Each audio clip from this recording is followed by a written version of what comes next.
Hello, everybody. Charlie Gell and Bob West and the ever-faithful statistician David Coleman with the Port Arthur News Friday night experience, and it's been an interesting pregame, Bob. We've seen things we haven't seen before. Some pretty impressive stuff, too, Charlie. Yeah, I tell you what, we've got you know, when Nick Canassalis runs in with the Indians carrying a camera, you know it's going to be one of those special nights. Yeah, Nick did a good job keeping up with the pack down there, he sure too. did. He's in a little better shape than I would have thought. Give him a little bit of purple, you know, and he goes crazy. Yeah. And we also saw the famous lip dub that the Port Neches-Groves High School students put together. They actually taped it inside the school back on September 29th, and tonight was the premiere. And I think Principal Dr. Mark Keith did a good job of his Jerry Jones impression there at the very beginning. At least he didn't break dance for us. Well, thank God. But no, Charlie, that's about as impressive as anything I've ever seen. To put that together, choreograph it as well as they did, just congratulations for pulling that off. Yeah, to do the whole thing in a single take. And of course, they had to do it over and over, but you know, we want to give kudos to Primetime and the Indian Singer organizations. I understand you can buy copies of that DVD. And I've already told my school videotech guy, we've got to try something like that. Of course, he said, we're in middle school. Come on, give us a break. But it's definitely a technological achievement there. And also, one other thing I noticed during the run-in, Justin Reasons was carrying a war stick with him, big number 74, the offensive lineman that all the colleges are looking for. With Port Neches-Groves came in, almost looked like he was carrying the Indian Spirit spear with him. This is going to be a great game. Well, it's always fun to come to one of these games. We only go to one game a year with this kind of crowd and with this kind of enthusiasm. Not to diminish any other games or any other schools, but there's just something really special about this rivalry. You do something 89 times, and this will be number 89 tonight. Then there is so much that builds into that game year after year. Of course, we talked about on the pregame, this was the place to be in the state of Texas last year. We had the Fox Sports Southwest cameras here, and Bum Phillips here, Wade Phillips here. It was a really special night and a very good football game, 24-21. Yeah, to be sitting literally 10 feet, 15 feet away from the two Phillipses, you know, it was truly impressive. And of course, the pregame coin flip and all the hoopla with Bum Phillips Way being dedicated and all of that. It was a lot of fun to be there. And of a very close game last year, Nederland pulled it out 24-21 at the very end. Tonight, Nederland is the favorite. There's just no other way to put it. All the pundits, all the talking heads have picked the Bulldogs to continue, but anything can happen with Mid-County Madness, and especially if quarterback A.J. Smith comes out throwing and connecting. This could be a real ball game early on. Right. If he is hitting his guys instead of their guys, and Nederland is really great about stealing the ball. They got 10 interceptions, and we're underway. Marlon Rodriguez kicks a pooch kick up in the air, and Jalen Bearfield executes a fair catch at the 28-yard line, and rather Zach Taylor does, and you don't see that very much on a pooch kick. It's that's a good coaching point right there. You don't have to try and run it back. Yep, just the possession of the football is what Nederland wanted, and the big edge I think we'll see is Nederland's offense against PNG's defense. The Indians have given up a lot of points. They have a lot of people hurt. They are not healthy. They've got guys moved around playing different positions. And it's really going to be a challenge. If they can do a decent job of slowing down Nederland offensively, they might have a chance. Kendrick Hopkins, the tailback, he gets the ball off of right tackle, goes forward for about 4 yards. Carson Raines, the quarterback. Marcus Barton is the other running back. And Michael Shaw, Seth Barrow, and Colton Kimler are the wide receivers. The offensive line for Nederland, they are getting back some of their starters. Justin Bird, Jacob Brinkley, Cole Brown, Logan Albritton, and Danis Ladiolis. See the first real good play right there, and Hopkins has really established himself as a runner in the last few games. Really like what he does after contact. He is not an easy guy to get down. 2nd down and 6 to go. They go to the shotgun now. Raines to his right. It's on a little well defense there by the Indians. As number 32, that's Dalton Pivoto, jumped in front of the receiver. No place to catch it. Third down. Well defended by P&G. There's just no place for Raines to throw the ball. Starting defense report Neches-Groves. At the ends, Ben Hodges and Austin Milan. Defensive tackle, Leonida Arredondo. Linebackers, Bradley Broussard, Dillard Youngblood, Robert Dawson, and Hunter Miller. Corners are Corbin Coy, Caleb Clark. Safeties, Dylan Hebert, Dalton Pivoto. First third down of the night. This would be big morale-wise for P&G to get a 3-and-out right off the bat, considering the struggles that they. Wow, they had to call a timeout because the play clock was down to about 3. Burning an early timeout like that, I don't like to see. Clock management is so important at this level. Yeah, and at other levels too, as they found out in Dallas again last week. You had to bring it up. Oh yeah, I couldn't let Jason Garrett off the hook on that one. My left arm's starting to hurt again. Let's see, what was it? 26 seconds, and they get 1 yard, and then they burn the timeout and pull it to the left. Not that I remember that much. Yeah, it's kind of fuzzy for you, isn't it, Charlie? Little fuzzy, little fuzzy. We'd like to thank the corporate sponsors of the Port Arthur News Friday Night Experience who have been with us through this season, most of them with last season. BASF Fina Petrochemicals, Lamar University in Beaumont, the Medical Center of Southeast Texas, Lamar State College in Port Arthur, Community Bank of Texas, Market Basket, Motiva Enterprises, 5 Point Community Federal Credit Union, and Mike Fulgens down at United Coin and Bullion. Later on in the game, our player of the game will be sponsored by Rick's Auto Body Excellence, and the trivia question from IBEW Local 479. Third down and 6. They're in an I right formation. Raines under center. Draw to Hopkins. He's going to be stacked up at the middle, trying to twist forward. Gets across the 35, but that's it. Maybe a 3-yard gain on third down. Crowd of Indians there waiting, and that really is a boost now for P&G to come out on the first series and shut Nederland down, force a punt. Fourth down and 4. When you're an underdog, you feed on things like that.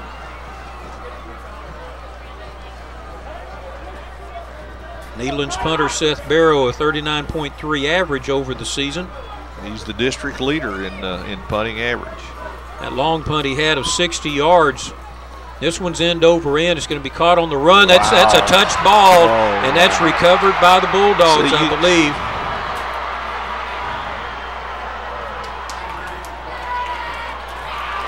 Good camera work there by Lou Sheffield, and Sheffield Production saw it right there. You can see he's coming in to catch it on the run. Now, did it hit his foot? I don't think he got his hands on it. Well, it looks like I believe it's P&G's ball. Defense is on the line, so they're saying he never touched it, or was recovered by the Port Neches-Groves Indians. Well, that would have been just a killer for the Indians. So Brandon Faircloth's offense comes out on the field. A.J. Smith, the quarterback, out of the shotgun. Spencer Womack next to him. He hands it off to number 30. That's Tim Clopton. And Clopton got the edge. Going to get 4 to 5 yards on first down. Good start. I think they probably feel like it's going to be very hard to go right at this Nederland defensive front. We've talked about them a lot this year. Those are big, strong, outstanding football players at front four that Nederland throws at you. Twin stacks on either end of this out of the shotgun.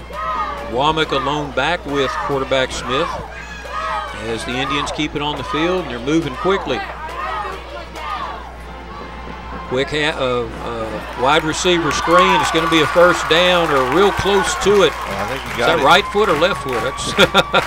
It's hard to tell. Well, he's right at it. Maybe not. He is right at it. Ball spotted at the 47-yard line. The referee's looking at it. First down for the Indians. Port Neches-Groves offense, A.J. Smith at quarterback. Running backs are Spencer Womack and Denny McDaniel. Wide receivers, Jeremiah Rose, Avery Murdoch, and Tim Clopton. We'll get the offensive line in just a minute. They're moving quickly here. Empty backfield. Smith on a quarterback draw. Work in the middle. He's thrown forward across the 50. A.J. Smith on the quarterback keeper. Give him 4 yards. It'll be second down. See the big Deshaun Washington coming up off the pile there, number 90. We'll see a lot of him tonight. Hey, I got no choice. Offensive lineman for the Indians, of course, Justin Reasons, the big tackle everyone's looking at. Chris Mangini coming back. Alan Serrano, Aaron Orozco, and Hunter Hanratty.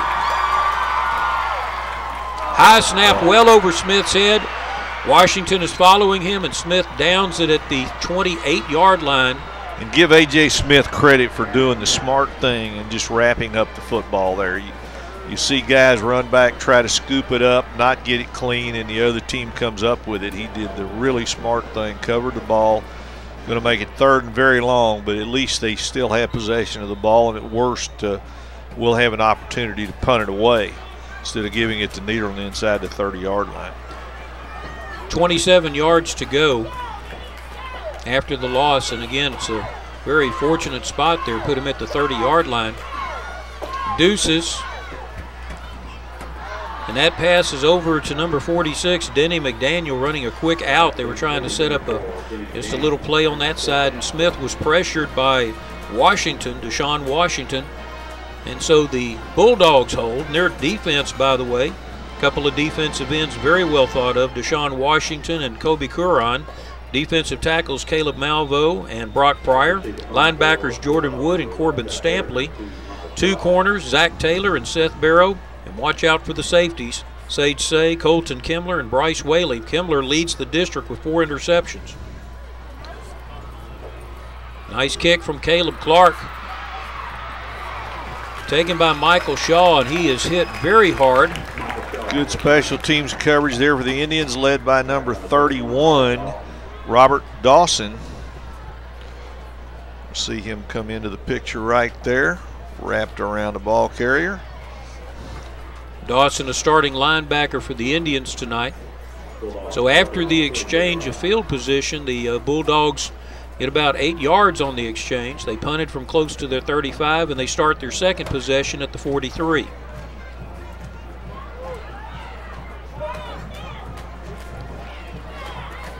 Chains are set, referees are set. Here we go. High right formation. Range checking with the sideline. Hand off to Hopkins, little stutter step, and Hopkins dives forward. He's still going, look at that. 5 Indians hit him as he crosses the 50. He's not down yet. Quite, and now we get a flag. You usually, you get a little skirmishing going on when you have a play like that. It's going to be a personal foul on PNG. So give credit to Kendrick Hopkins, and it looked like he was stopped. They had several people there, just couldn't get him down. He just kept moving his feet. You can see him pulling on the jersey there. The kid is deceptively strong, Charlie. As I've said before, I'm just so impressed with his second effort. He's got a great forward lean on him. It's really impressive. Of course, the 15-yard personal foul penalty, that's the first penalty that the Indians have tonight, that either team has tonight. Charlie, we're seeing in the PNG secondary number 14, Kai Walker, who was the quarterback, sophomore, who moved in as a starting quarterback and then suffered a hand injury. But now he's out there playing cornerback for the Indians. Set up at the defensive left just to exchange positions there. Now they fake the handoff, looking for the home run ball there. That ball is caught. Great pass by Seth Barrow. Great reception. A little bit underthrown. Yeah, it may have been intentional. It was definitely underthrown. The defender was in great position, and Barrow comes back to get the ball. Watch this. I don't know if this is the way the play is designed or not, but the defender was back behind the receiver in good position. And a big play, Seth Barrow makes a big play for the Bulldogs, puts them at the 11-yard line. Now, if that was Peyton Manning, we would have said he threw That's it to his outside shoulder. Great back shoulder throw, yeah. Or he just underthrew it, one of the two. First down at inside the 12-yard line. Hopkins breaks free. Dives in just short of the goal line, but it will be a first down for the Bulldogs inside the 1. Big hole on the left side. I mean, they cleared it out this time. Watch this on the left side here. Watch the daylight. That's just a zone load block there. The fullback came and hit the defensive end. Great shot here. Look at that one. Coming right at you. First and goal from inside the 1 for the Bulldogs.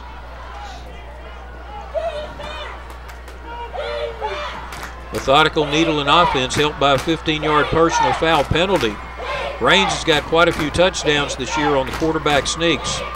This time he's going to hand it off to Hopkins, who plows forward. Referee marks it touchdown. 1 yard, Kendrick Hopkins. So Nederland didn't waste any time on their second possession. Like you say, got some help from a 15-yard penalty and the long pass to Seth Barrow. Bulldogs out in front 6-0. The extra point to come.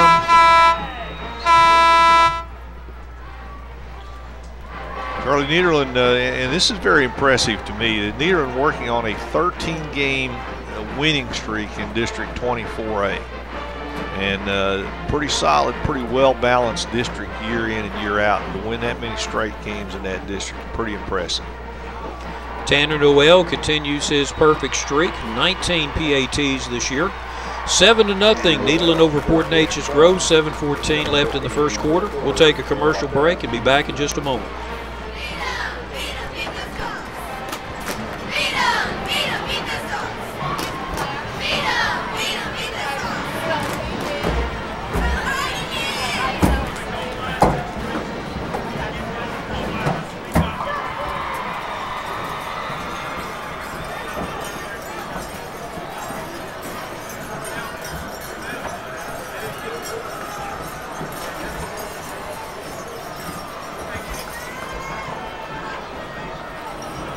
Welcome back to the reservation, the Port Arthur News Friday night experience. Nederland scores on their second possession to take a 7-0 lead on a 1-yard keeper by Kendrick Hopkins. And Charlie, we're going to find out right now because Caleb Clark, one of the most dangerous return men in District 24A, has had 2 kickoff return touchdowns this year. And will the Bulldogs challenge him? Will they kick it to him? I'm guessing they won't. I'm guessing they feel like that would rather take a chance with their defense against P&G's offense rather than give this guy a shot to change field position dramatically, because he's got great speed and good running instincts, and it looks like they're going to angle kick here. Tanner Noel set up on the angle. The ball's straight up on the tee. They're not going deep at all. No. Taking the angle kick. Again, another fair catch. Great coaching point. Tim Clopton takes the ball over there at his 26-yard line. The whole purpose of an angle kick is to reduce that chance of a big breakthrough run back. And, of course, Caleb Clark could be very easily put over there in an extra blocker or two. Well, you got to wonder, because it was pretty obvious where Nederland was going to kick the ball, why he wouldn't come flying up to that position. And David said he was there. Clopton fair caught the ball, and you got to think before the night's over they're going to find a way for him to get his hands on kickoff. 3 receivers to the right. Smith rolls to his right. Oh, intercepted. He jumped that route. That's number 10, Sage Say. Pick number 11 for Nederland's defense. David Coleman wrote about it this week, and A.J. Smith telegraphed the ball all the way, Charlie. I mean, when he locked, now watch him lock in right now. He's going here all the way. And give the Nederland kid credit. He just watched his eyes. When the ball was in the air, he made a great break on the ball. Coach Faircloth came out to talk to the side referee, make sure he had possession of the ball. And it was emphatic. And then one of the things we talked about at the top, P&G can't afford turnovers. They're negative 11 in the turnover ratio, and you just can't. Against Nederland, you're going to get buried if you turn it over. High wing, fake to Hopkins, and Raines has some room over to his left. Tries a stutter step and dives forward, gets 2 yards on the scramble. Great open field tackling there by the Indians. And good coverage. Nederland wanted to go deep. They wanted to hit them right after the turnover, as so many coaches like to do, and it wasn't there. And I think with the young man we talked about, Kai Walker, had the coverage deep, and there was no place to throw the ball. Corbin Coy coming up for the, well, they mark him down at the 30, so it's officially no gain. Let's give Coy a sack on that if we can. Give the young man credit for bringing down the quarterback one-on-one. Second down, Hopkins with the ball. Works forward to the 25-yard line. It'll be 3rd down and 5 for the Bulldogs. PNG's, for the most part, is getting people around the ball on running plays. That time, Dylan Youngblood was led the pack. Held Hopkins to a little less than 5 yards, brings 3rd and 5, and you might look at this as 4-down territory for Nederland. We'll see if their thinking is we'll run it twice and pick it up, or they'll try to throw for it. They were playing off of Kimler over there, and Colton Kimler. Took his eyes off the ball. The defensive back, he had sold that he was going to run a deep route. Watch now, the defensive back drops way back. He's got all kind of room, and he looks away. Oh, that's a shame. Well, Tanner Noel, the field goal kicker for Nederland, he's got, I believe, 2 this year, 33 yards and 34 yards, so they're a little bit outside of his range right now. 4th down, Bulldogs line up to go for it. Big for PNG to get a stop here and get out unscathed on this turn. Range drops back, looks deep for Shaw. It's over the wrong shoulder, and Shaw is not able to find it. Ball will go over for the Indians, and they hold at their 25. Excellent defensive stand for PNG, and really a vital stand. If Nederland goes up 14-0 right off the bat, it's a deep hole to come out of for PNG. I know Larry Newman won't be happy with the way his team failed to take advantage of a great opportunity. Of course, you go to the 3rd down play and the drop pass. Good defense by Caleb Clark there, who was all over Shaw. Brandon Faircloth, hey, we'll take this. We'll just make this our 2nd possession. Deuces for Smith. Hands it off to Womack, and he's hit behind the line of scrimmage by the front 4 of the Nederland Bulldogs. Yeah, that is hard rock mining when you try to run inside against Nederland. You look at Deshaun Washington, Caleb Malvo, Brock Pryor, and Kobe Curon, 2 juniors, 2 seniors. And that was Brock Pryor wrapping him up. There's a quick little screen pass over there to number 85. That's Jeremiah Rose. Rose is number 1 in the district in receiving with an 11.88 average, 4 touchdowns on the season. Just a little safe throw into the flat. No risk with that play. Of course, very little reward either because Nederland defended it well. Nice open field tackle. Sage Say coming up quickly, starting defensive back for the Bulldogs. 3rd down and 10 now. 2 receivers to the wide side of the field, and they're going to make it 3 with Rose going over there. Smith rolls to that side, and the left-hander lets it fly. Taken by Rose at the 35-yard line. 5-yard gain before he's knocked out of bounds. Actually, Charlie, I believe it was Avery Murdoch on the reception, number 84. And the stop is going to be, I believe, Jalen Bearfield. Just rides him on out of bounds, going to force a punt. Brandon Faircloth has been known to go on 4th down, but I think he's a little deep in his own territory at this point to try to get cute in a punting situation. Good punt. Clark with about a 38-yard average. Taken over there by Zach Taylor, number 11. Taken down at the 36-yard line. They're going to see if they give him forward progress. Got him out at the 38-yard line. 1st and 10 for the Bulldogs. He's trying to get away, and the coverage is very good. That's dangerous. That is dangerous. You can see here on the ground field, he actually goes up. I don't know if he thought he could jump over the Indian or not. Maybe he thought he had that vertical leap we were talking about. About J.J. Watt's vertical leap, it's what it would have taken. A 55-inch vertical leap might have cleared. From the strong pro formation now. Tackle trap to Hopkins. He hits the crease. One guy to beat. Hopkins take it out of bounds at the 28-yard line. And again, you see Kendrick Hopkins shed tacklers, refuse to go down early, and turn it into big yardage for the Bulldogs. Okay, watch him here. Watch how many. Let's see. Right there, there's one miss, two misses. And then he's in the open field. Nice downfield block from one of the receivers. Another missed tackle. And what did he get, David?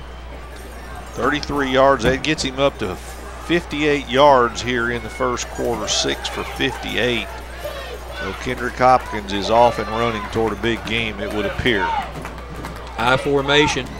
Hopkins on the power play dives forward to the 26-yard line. 2-yard gain. Hopkins' big breakout was the homecoming victory over Livingston. 23-7 was Nederland, but Hopkins ran 29 times for 206 yards in that homecoming game. Good play defensively there by Robert Dawson. Shut him down early, gave him no chance to break out of the pack.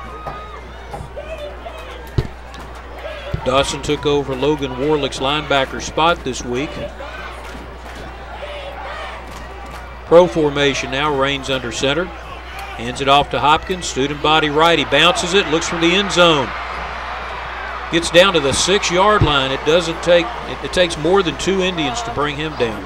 So that's about another 20 yards for Kendrick Hopkins. And, well, he's, you know, he was within striking distance of a 1,000-yard season. Not for tonight. I mean, he's on track to have a 1,000-yard season, but wow, he's liable to get pretty close. He had 729 coming in tonight, and he's on 9 for 86 now.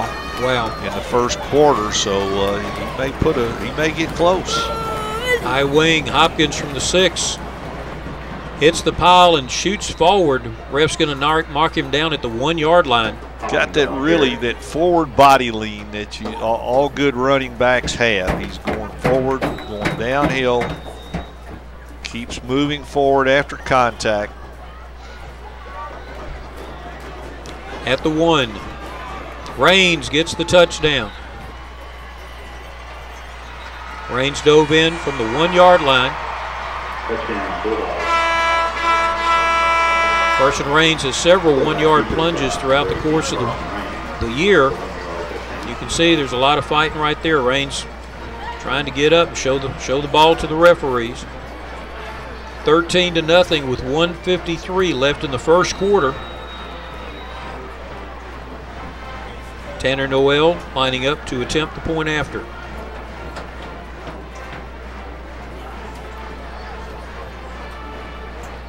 A bad snap. Yeah, it's kind of a blown Jalen play. Bearfield throws to his left. Room. Got a man open, but it's going to be an incomplete pass. You know, he had room, it looked like, to there was only one guy that could have tackled him before he got to the end zone. If we see this again, let's see if it didn't look like maybe he could have run it in.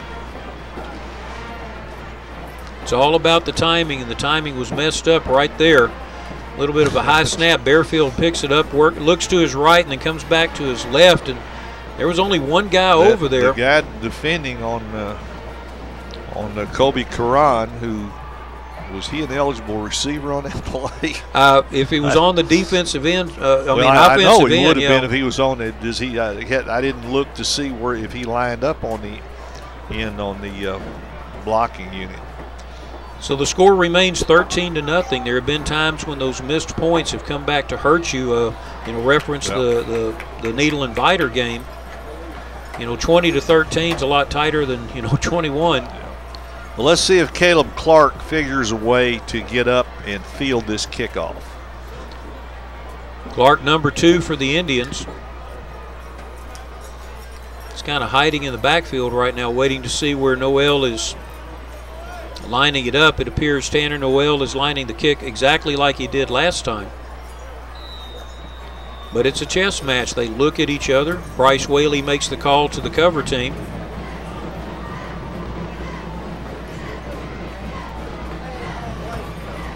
Clark's inching forward, and there he goes. He's in a full tilt run. He's coming up. They kicked it to the other side this time. Ball is taken by Jeremiah Rose. Number 85's speed gets him out to the 35-yard line. Well, we got a little cat and mouse game going down here between the kicker and Caleb Clark. First and 10 for the Indians. P&G's offense needs to step up now and move the ball down and get some points on the board. Stay in this. Don't let Nederland get out of reach on them.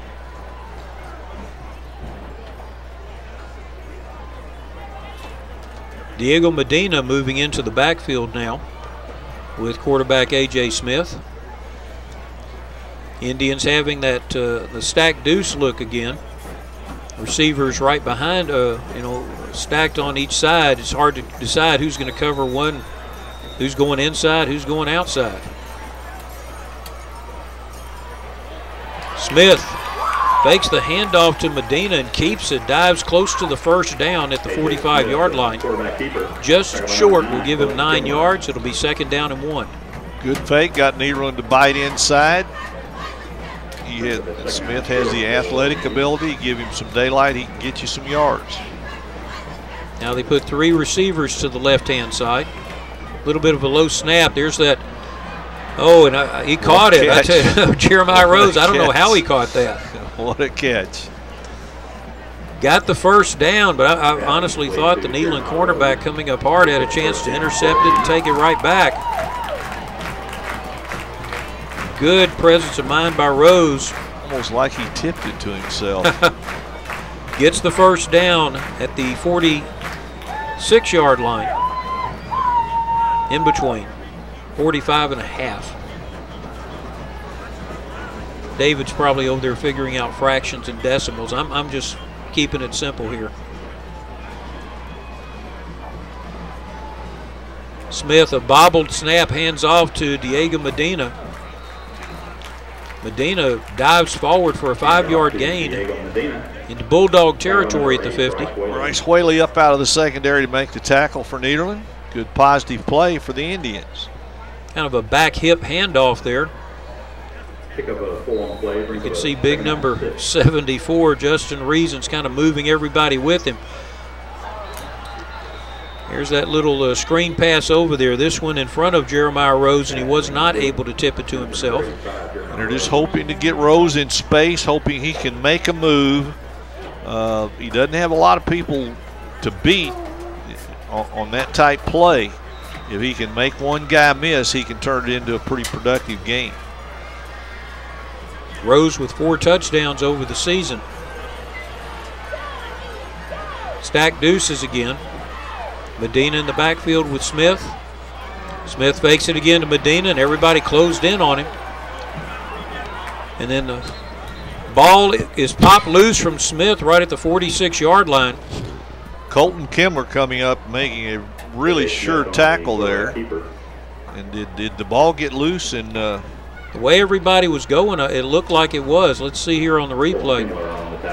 Here comes Kimler. It's boom. Loose. It's out. There it is. Good recovery by number 30. Yep. Tim Clopton comes up with the football for P&G. And that's going to be the first quarter. It is 13-0. The Indians are driving. Port Arthur News Friday Night Experience. We'll be back in just a moment.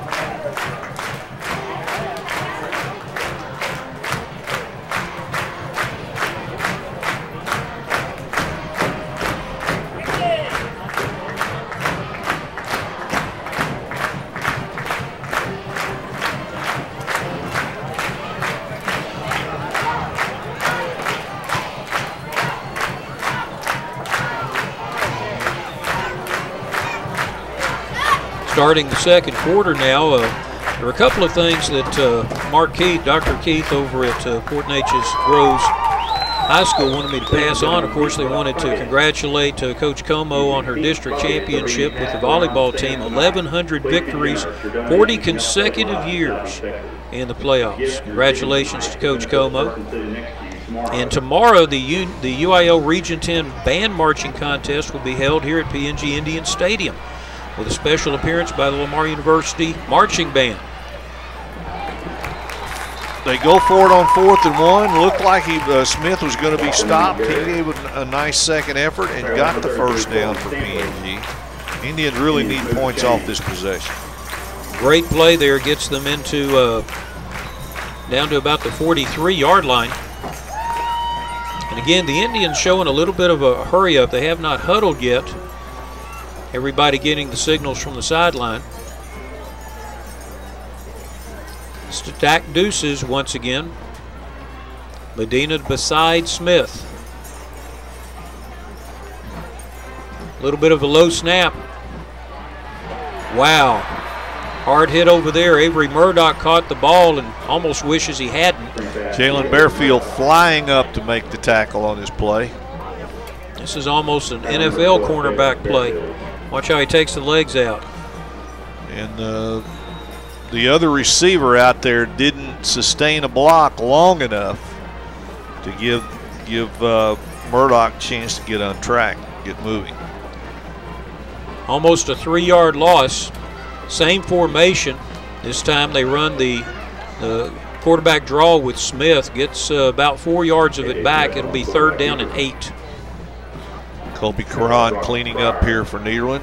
They run the play fake, buy some, but what reaction from trying to say Brock Pryor.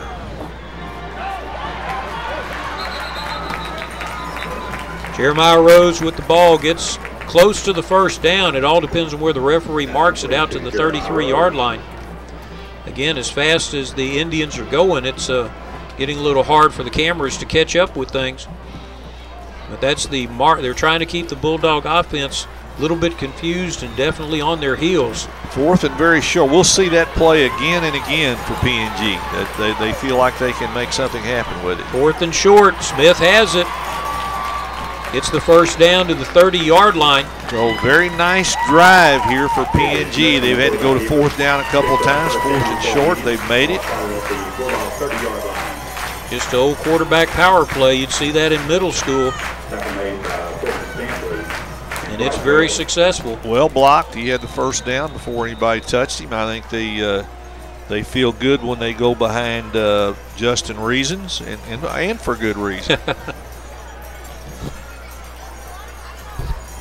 3 receivers to the right-hand side.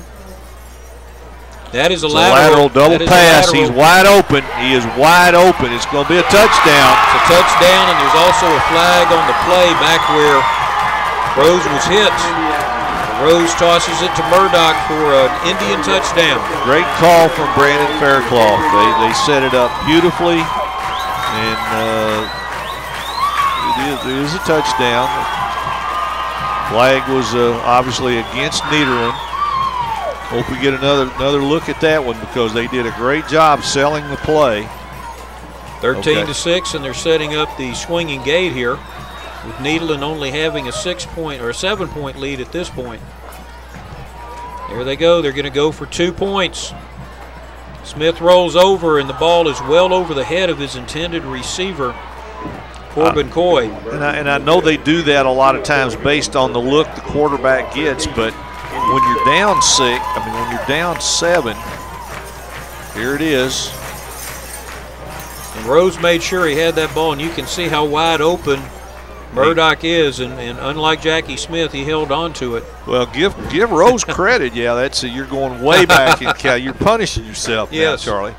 Rose made a really good throw there. Jeremiah Rose, junior wide receiver. And David Coleman tells me he did that last week. But that ball was in the air 45 yards and right on the mark, right on target. So We had said P&G needed to come out and move the ball and get some points. They did exactly that. They're very much the point I was going to make on the extra point, Charlie. If you kick it, you're 6 down. I mean, I'm a little surprised that they went for 2. And again, I know when you get a certain look with the swinging gates, you go for the 2. But I don't know. To me, in a 1-touchdown game, you kick that point, you're within 6. It's a very conservative way to do it, and I agree with you. I like getting the 7. I like having that 7. Right now, Marlon Rodriguez, the senior kicker, is teeing it up for the Indians in the center of the field. They have an X conveniently marked there on this artificial turf. Soccer-style kicker. Pooches it up in the air. It's going to land at the 24-yard line.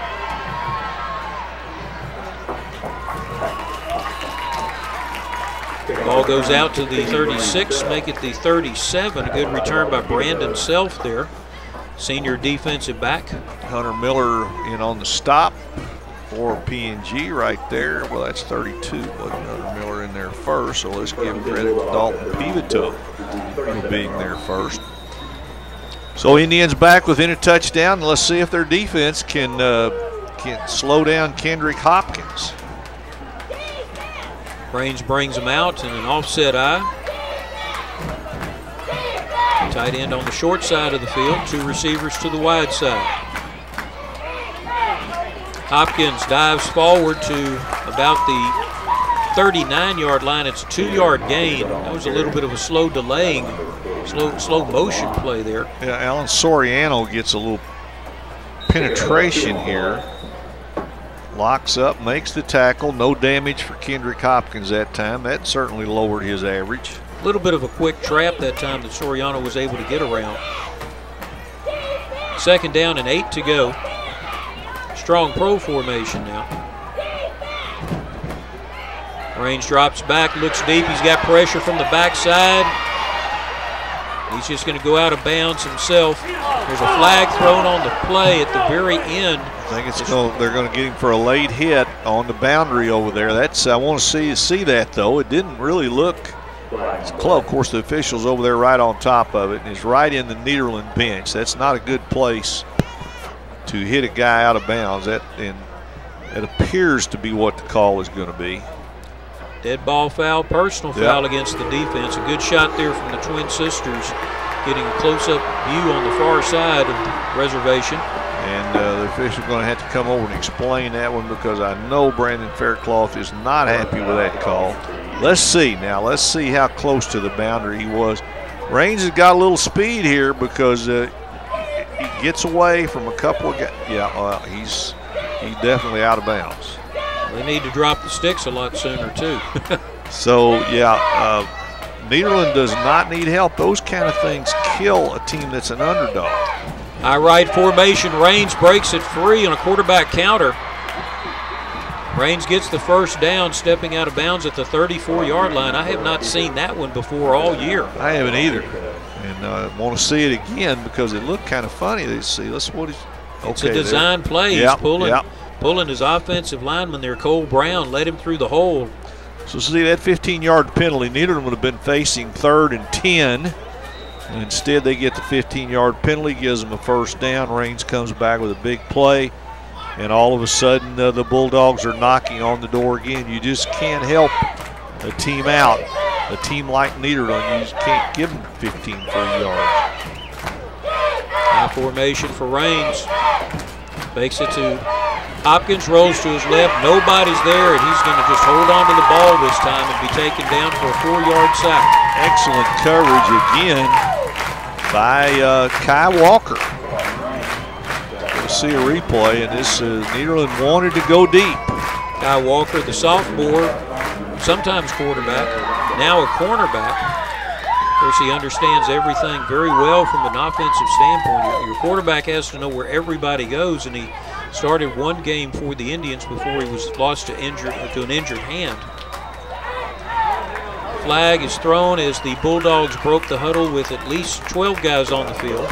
One ran off. Illegal substitution is the call, but you can't break the huddle with 12.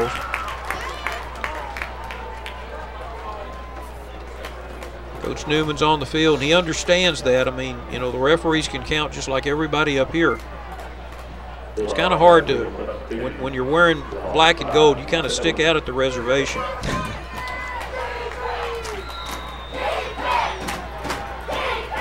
Rain sends 3 receivers to his right. Hopkins behind him as a single back, and Rains goes into the shotgun. Facing a 2nd down and 20 yards to go. 2nd and 25.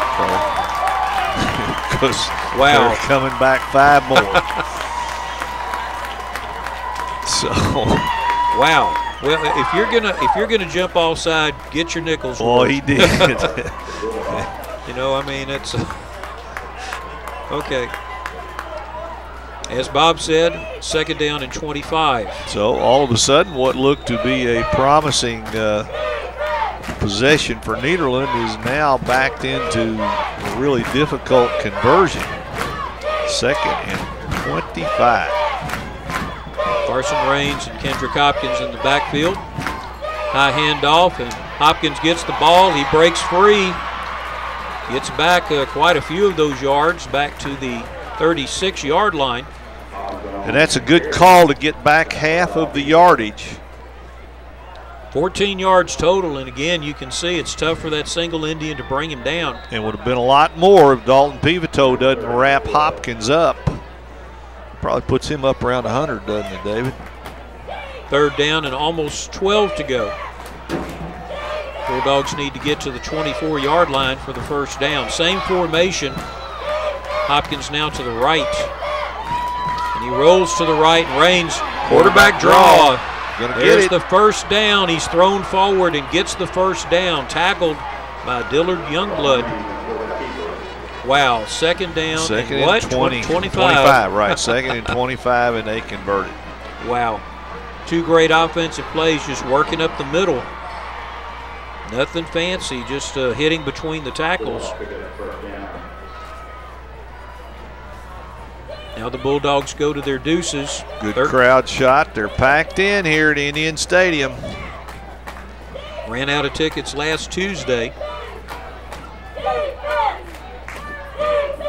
Barrow in motion. Hopkins with the handoff. He hits right into the center of the pile. It does not move much. We'll give him a yard.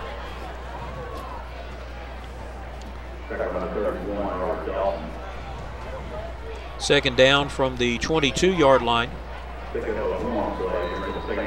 can see the Indian defensive front and linebackers all over that one.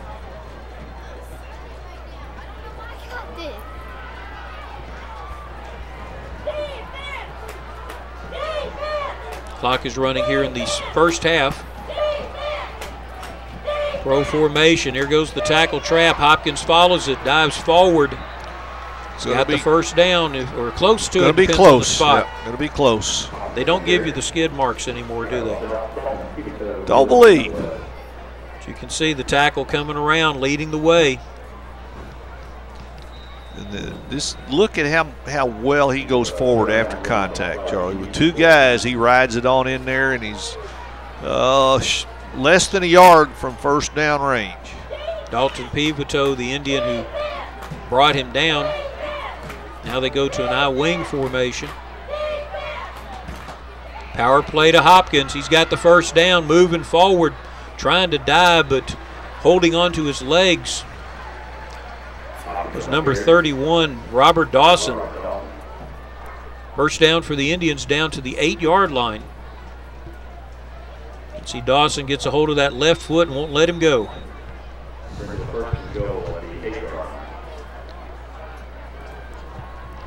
And that's already 15 carries for Kendrick Hopkins for 121 yards.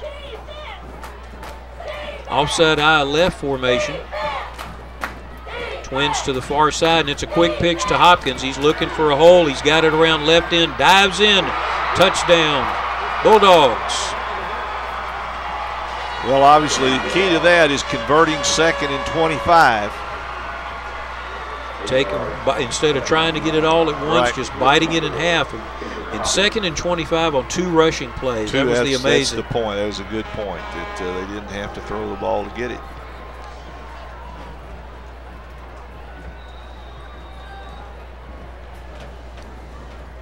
Tanner Noel attempting the point after from the hold of Jalen Bearfield, hoping to get a hold this time. Good snap. Noel's kick is good. It is 20-6, 4:55 left in the first half. We'll be back in just a moment.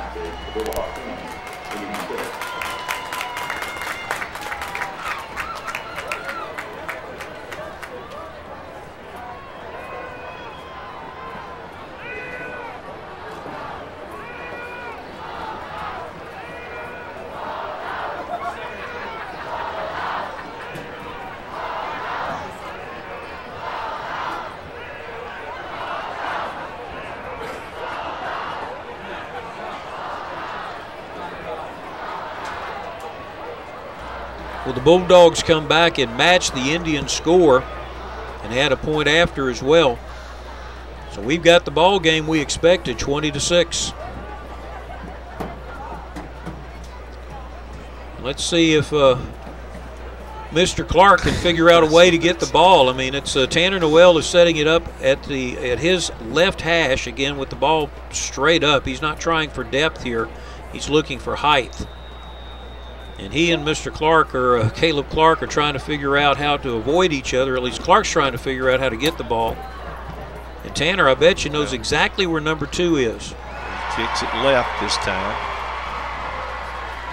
Ball goes through his hands. Wow, muffed kick there, recovered. And a flag on the play thrown up that actually hits the referee in the head, one of the refs in the head. They're going to call the Nederland player for hitting the guy laying on the ground, probably. It's a defensive, hit him in the, so it's hit him in the head. Okay. Blow to the head. That'll be 15 yards added to the muffed kickoff, which was taken at the 22. And you can see here, Rose just falls down on it, and that's a defenseless player, and that's a shot to the head. Yep. The referees are here to enforce the rules of the game and to make sure that student safety, athletic safety, is their main concern. Don't believe Larry Newman quite agreed with the call. From the 37-yard line, the Indians with a 14-point deficit. Plenty of time, though, the way they were able to work that earlier drive. Smith gets it over to Rose. Number 85 is taken down out of bounds. Again, close to a first down. He's going to be just about a yard short where the referee marks him. Great block here by Avery Murdoch. Number 84 right there. Took down save. Yep, creates room for Rose. Turns it into a positive play for P&G. Colton Kemmler eventually makes the tackle there on the sideline. 2nd down and 1. They hand it off to Diego Medina. Medina dives forward. I don't think he got it, though. He went sideways. He needs to go north-south instead of east-west when you've got a 2nd down and 1. I think Brock Pryor had a little bit to say about to the sideways which direction he was running. Quick snap, flag is thrown. And get a procedure penalty probably on P&G. Indians may not have been set when the ball was snapped. So instead of a 3rd and 1 or 2nd and 1, it's going to end up being 3rd and 6. Now they've gone from what seemed like a sure thing, 2nd and short 1 to 3rd and 6, and they need to score points again. You almost feel like whenever they have the ball, they're going to need to score. The last drive, though, they were very successful in converting the fourth down. I think they did it twice. So they may be looking at this in the same viewpoint. When you're this heavy of an underdog, why not take some chances? Low snap to Smith. He's got the quarterback sneak, but it's hard to run with Deshaun Washington holding on to you. Pretty heavy load to carry. He did get it back up in there to where it's about 4th and 3. And let's see, it's a decision time for Brandon Faircloth here. Sends the punt team out, and the punter is a little dangerous, though. You got to watch him. Caleb Clark. He can use that speed. Yep. I would not be at all surprised to see him take off here.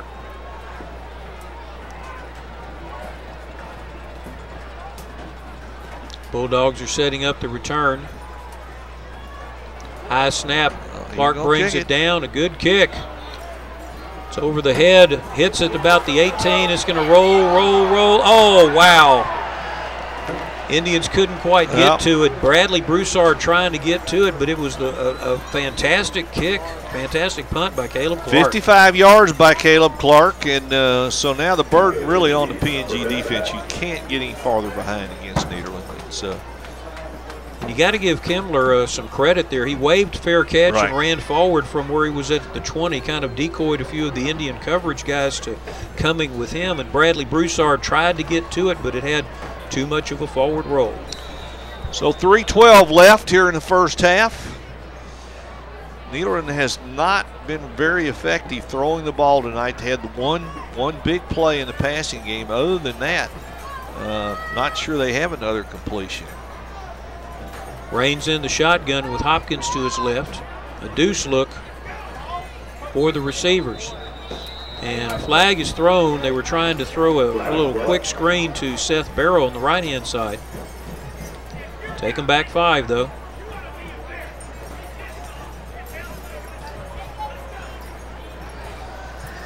Referees even have the pink armbands on tonight.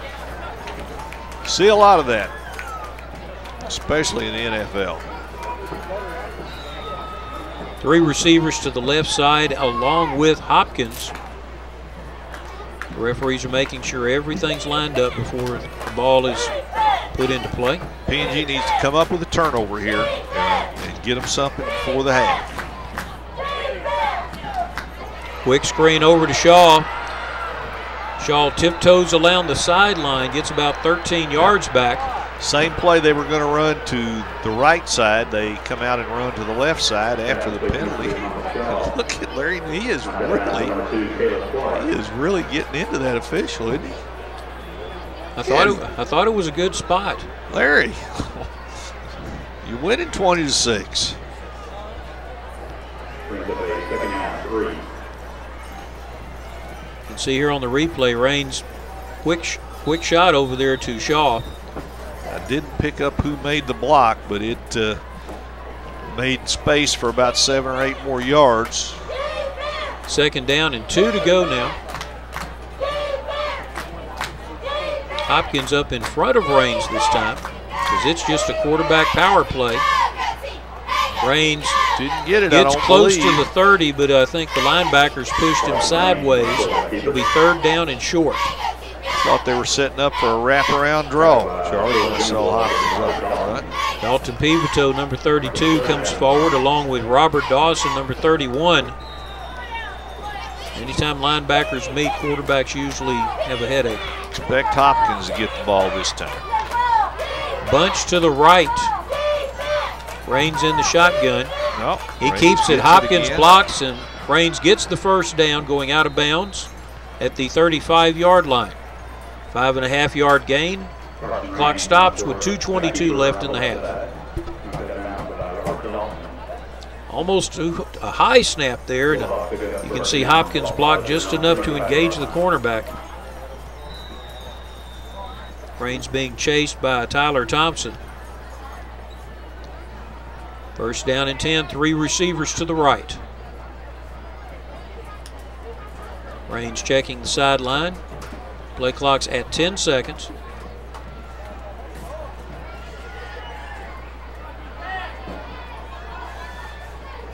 Here's the screen to Shaw. This time, tell you what, he was able to get rid of that block quickly. Yeah, it's well played defensively. I believe that's Dylan Hebert, number 23. Watch him fight off the block, come up, make the tackle with some help from Bradley Broussard. Trying to get to the legs, but we're able to hold him off. Short gain, less than a yard, 2nd down. Raines to his left, sets up. And nobody is over there. He throws the ball in the direction of Kimmler, but the purple shirts were closer than the white shirts. Good coverage downfield. And the Bulldogs are facing 3rd down.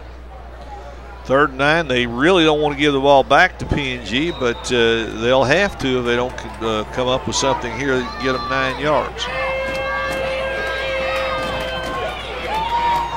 Indians have 3 timeouts, 1:43 left in the first half. Bulldogs used 1 timeout early in the first quarter. Raines to his left. Looks downfield, chucks it deep. Kimmler gets the ball at the 30-yard line. What a catch. Wow. He went up in traffic and just went up and got it. And that's just kind of a heave and hope, isn't it? It was over 1 safety, and Kimmler had inside position on the other safety. Wow, just a well-thrown ball by Carson Raines. Caleb Clark did everything he could in coverage there. Big play for Needle, and this gives them a chance to get more points here.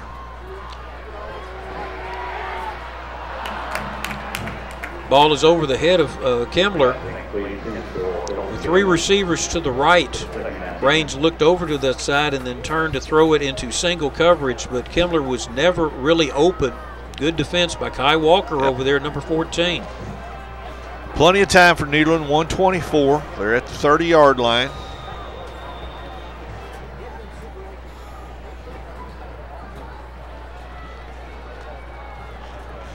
Deuce formation. Raines goes back into the shotgun with Hopkins to his right. About time for a draw type play to Hopkins. No, he's going to throw. Hopkins in motion. Quarterback draw. Flag on the play. It's going to be called back. It's coming back. It's going to cost them about 20 yards. The 11 they'll lose because of the penalty, and the 10 going with it. So instead of first down inside the 20, they'll be looking at 2nd and long from the 40. Costly penalty for Nederland. It's on the backside of the play.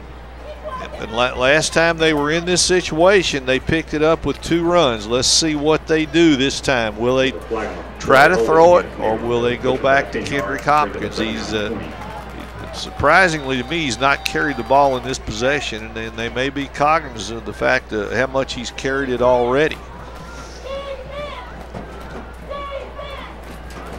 3 receivers to the wide side of the field for Raines. Send Shaw in motion. High snap. Raines barely gets it, but he's in trouble. Indians are going to sack him for a 2-yard loss. That play was just discombobulated from the beginning. Timeout is called by the Bulldogs at the 42-yard line. Bulldogs call timeout. That's their second. So they are going to be looking at 3rd and 22.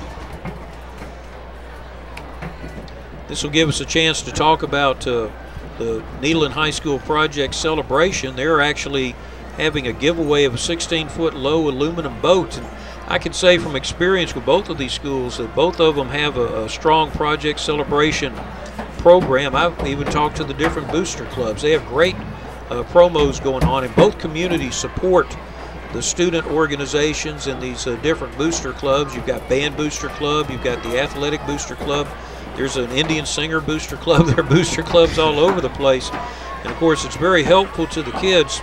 Not only do the booster clubs engender support, but there's some tangible things that come to the kids. I know Nederland High School's athletic booster club is selling DVDs. They have a great one of the homecoming victory that they had against Livingston a couple of weeks ago.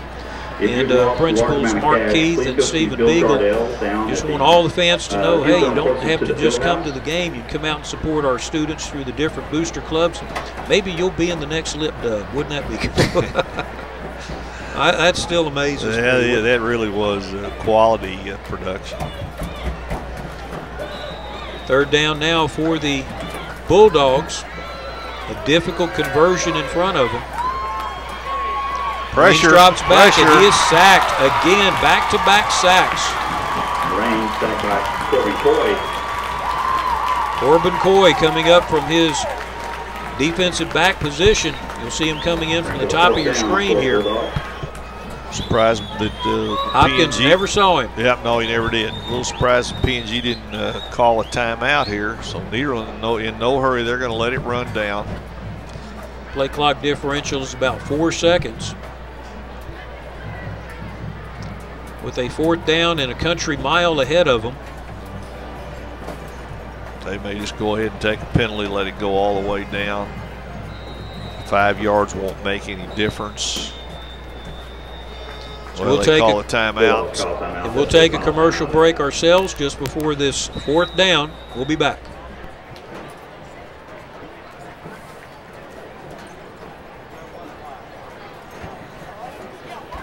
Ladies and gentlemen, the P&G Band Alumni Reunion celebrating 76 years of marching will be this year. All former band members, drum majors, twirlers, silks, band directors, and twirler silk sponsors are invited to the very first P&G Band Alumni Reunion. If you're interested in playing Cherokee at the homecoming game or purchasing a t-shirt, visit our website or Facebook page for details. The website is pngbandalumni.com. Or you can reach us on Facebook at Fort Neches-Groves Indian Band Alumni.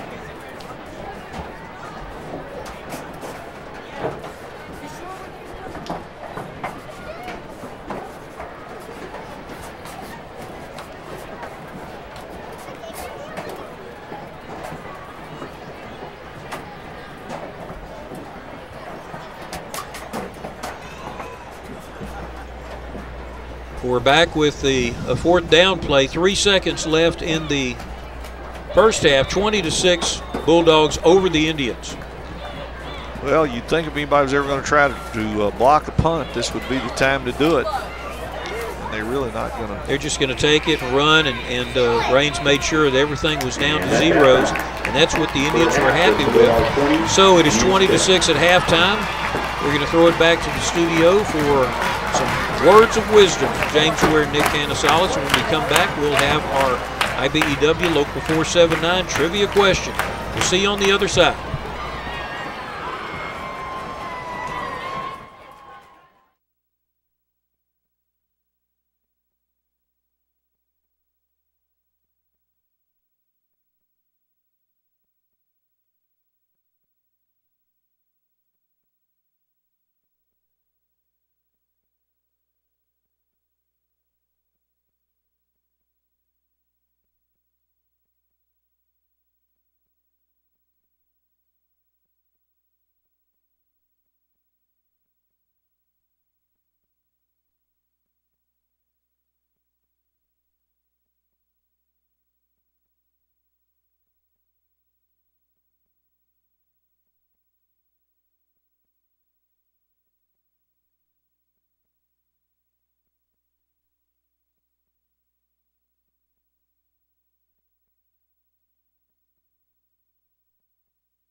The 2012-2013 Social Arbors are Historian Kayla Montero, Treasurer Hunter Fontenelle, Secretary Shelby Florno, Vice President Tierney Waller, and President Megan Collins.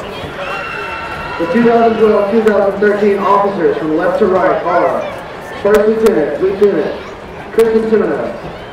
Lieutenant Emily DeVilliers. Captain Callie Macon. Lieutenant Jenna Dunlap. And Lieutenant Katie Schwinn. The Westernaires were performing a kick routine to That's Entertainment.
The following Westernaires have been chosen for special awards of the week.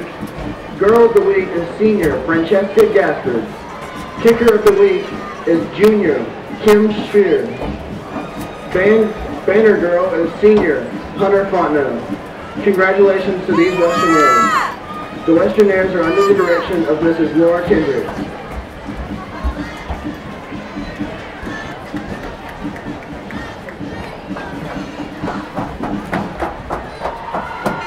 The Nederland Band continues the 2012 marching season with performance by the Golden Oaks Pro Team and the Golden Silks Flag Team to the hit I Don't Care.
Set on the field by Drum Major Amber Rose, co-drum majors Ariana Osbury and Rachel Grammer, the band steps off to the strains of Philippian Festival and Invictus.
The Nederland Band is directed by Greg Rose, Gary Janicek, and James Frazier. The twirling routines are designed by Rebecca Mosley. The Goldenettes are under the direction of Phyllis Mosley. The Golden Silks are under the direction of Catherine Baker. The Nederland Band performs at the UIO Marching Contest at 6:00 p.m. tomorrow night here at P&G.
In the words of legendary announcer Mr. Tit Durham, bonsoir mes amis, les bon temps roulez.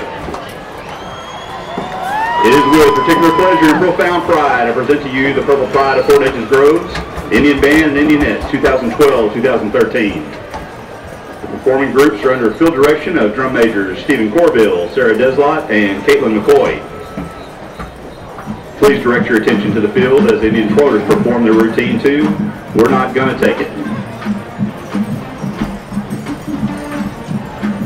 The 2012-2013 Indian twirlers are co-head twirler Caitlin Champagne, co-head twirler Callie Sterling, Carissa Birdsong, Katie Vigru, Caitlin Balsano, Carrie Dean, Holly Harrington, Lynn Nguyen, Brenna Thomas, Victoria White.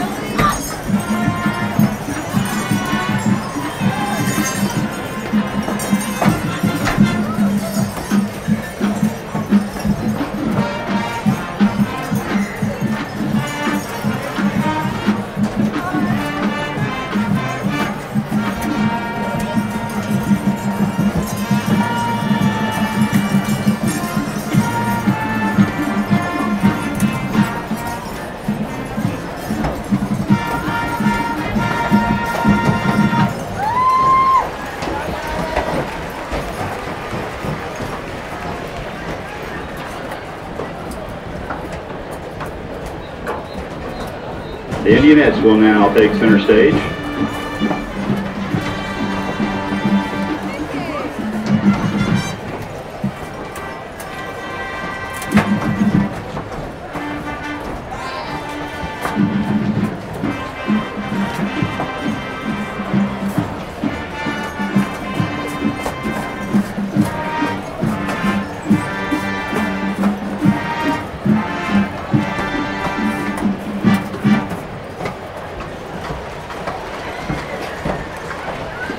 The Indianettes will perform a routine to "Give Me Everything."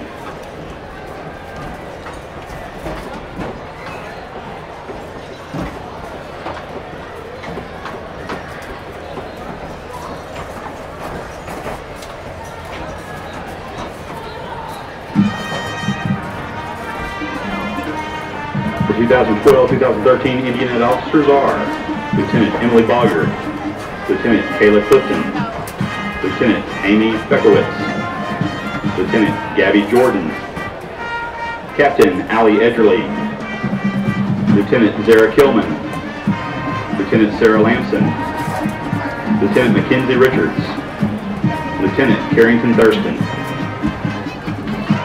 It is a tradition for the Indianettes to announce the most outstanding individuals of the week. This week's Junior Indianette of the Week is Hannah Richardson. Senior Indianette of the Week is Taylor Carter. The team line of the week is Sarah Lamson's team line. The Indianettes will have a clinic for girls in grades K through 5 on October 27th in the high school competition gym from 10 a.m. until noon. Applications are available at your child's school or from the high school. Registration is open until the event begins.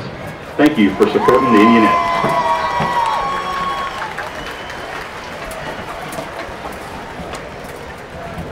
Indianette directors are Laura Shipman and Misty Collins.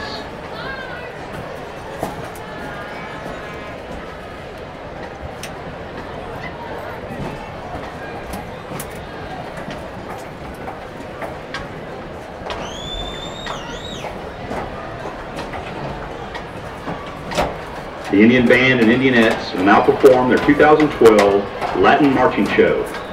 The show includes Malagueña, the Peanut Vendor, and Echano. Mellophone soloist is Stephen Corville. Trumpet soloists are Ian Monarch, Bryce Shoemaker, and Casey Wallace.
Now the band and Indianettes will move into the traditional marching eye.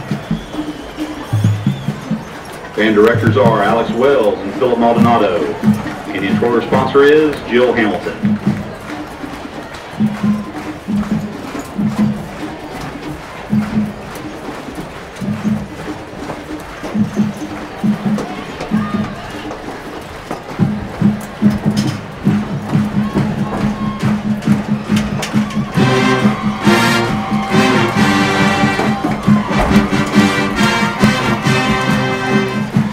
Your Indian spirit this year is Isaac Addison.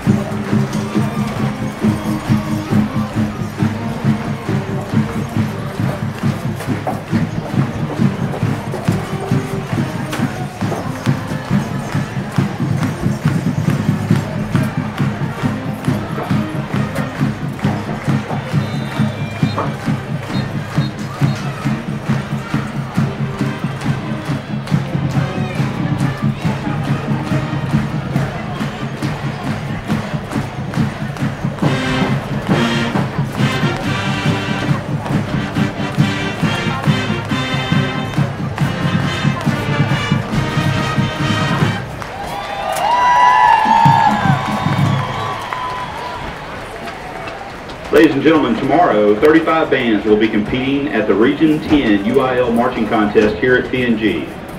The Indian Band and Indianettes would like to wish the Nederland Band best of luck at their 6 o'clock performance. The PNG Band and Indianettes perform at 6:30. We hope that you can make it out to support these fine bands.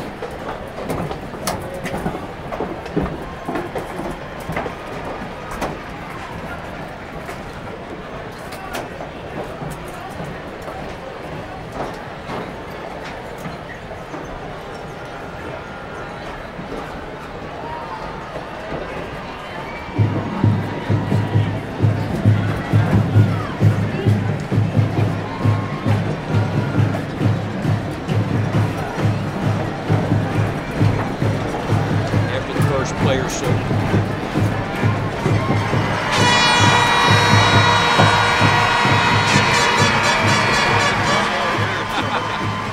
then it made perfect sense. Yeah.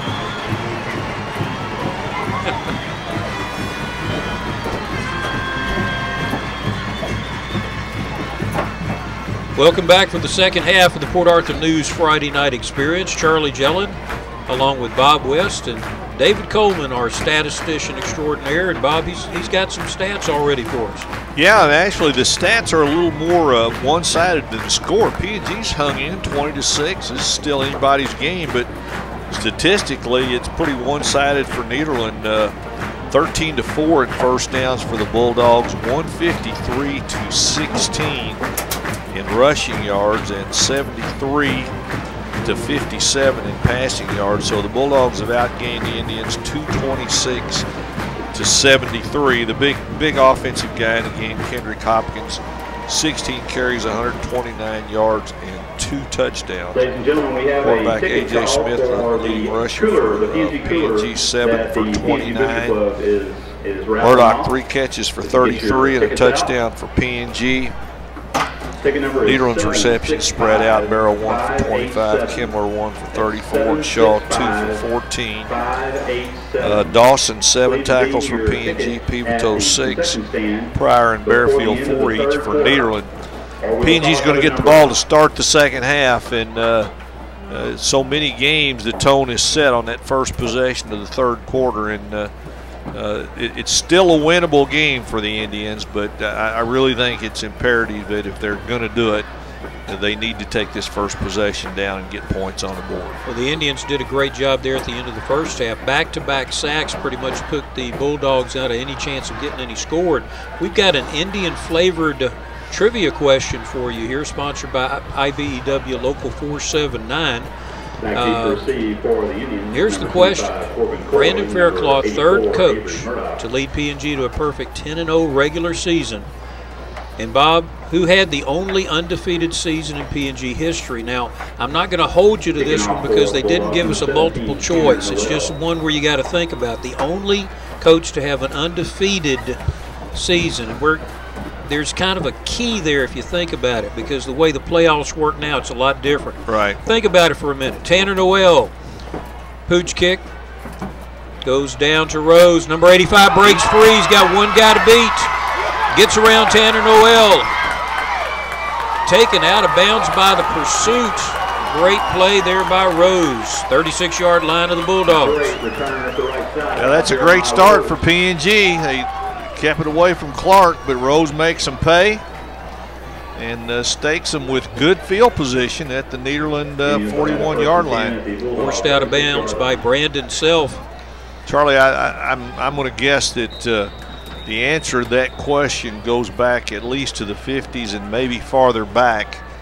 And I need some names. This is not a fair question. I need some choices. I tell you what, the simple fact that you got it into the decade, you know, that tells you something right there. I can tell you it's back in the 40s, so you're right. We would have needed some names, but the key there is the undefeated season. First down and 10, Smith's looking. Rose, and that was a very dangerous pass. That's almost 6 going the other way there. Let's go ahead and take a look at the trivia answer, and here it is, Bob. Gene McCollum. Yeah. Back in 1946 in the key undefeated season, because they could only go to the regional back in 1946. That may be a lateral. That may be a lateral. Let's see how they rule it. Now the referee is saying on the sideline that it was a forward pass, but that pass to Rose, one that led to the earlier PNG touchdown. Let's get a good look at that, because we're sitting almost parallel to where that. Let's see here. This is one of the ground field cameras. You can see he kind of threw it backwards, but hey, that's pretty close. That is pretty close. Kind of like the Music City Miracle. I was just thinking of that. Wow. Saved the Titans back in that day. Third down and 10. Deuces for Smith. Quarterback draw, and he's got some space there. Linebacker grabs a hold of him after a 6-yard gain. Jordan Wood on the stop. There's a flag. Does a flag come down late? I believe so. They're looking over there on the sideline. Could that be a face mask where that is? It's a little too far downfield, I think, for a hold. Good zoom lens there on the twin sisters up top. We're able to bring all the action on the far side. Illegal hands to the face.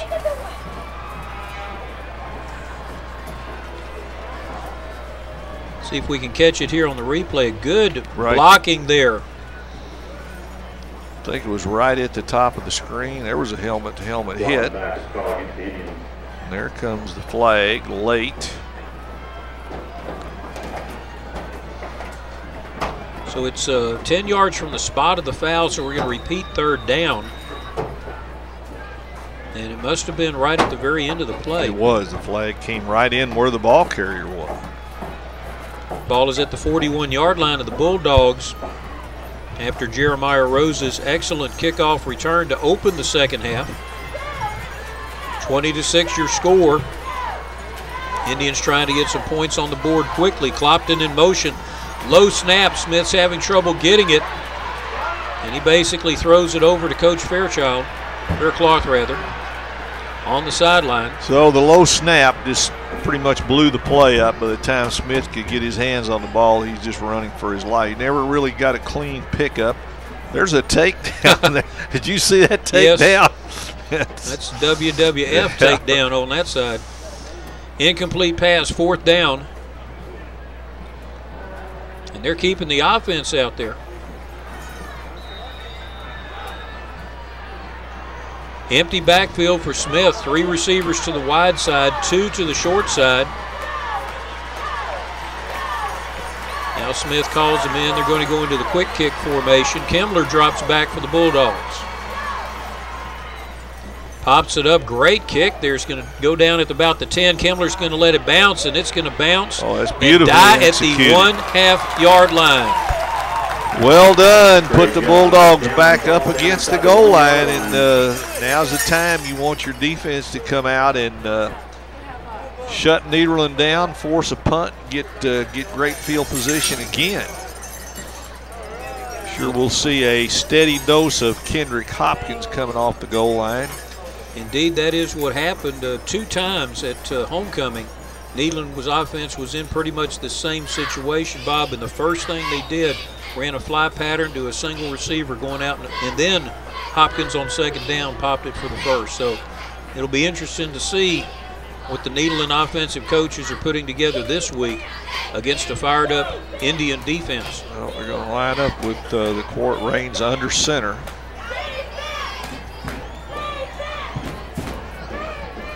Hopkins. Ooh. Hard hit there at the 8-yard line. He took a shot there. I mean, he took a shot. Looked like he was going down already, and the shoulder came into his helmet. You can see it right. It's watch coming his up head right now. here. Well, he knocked him back that time, but not before he got about, 8 yards? 8 yards. Got him a little operating room. Tough kid. Dalton Pivotal with the hit. I formation now for the Bulldogs. Hopkins has the first down, and the train moves forward to the 15. Hopkins on the carry. And that will put him up to 143 yards on the night. Tackled by number 31, Robert Dawson, number 32, Dalton Pivotal. Brandon Dial, the fullback, leading through there. Pick up the first down. Cross spot at their own 15. First down and 10 from the 15-yard line. That buys Nederland a little operating room. Will they stay conservative down here now? I would think so. From the I formation, the Indians have 8 in the box. Reigns keeps it. Goes over left tackle out to the 23-yard line. Make it the 24. It'll be second down 7.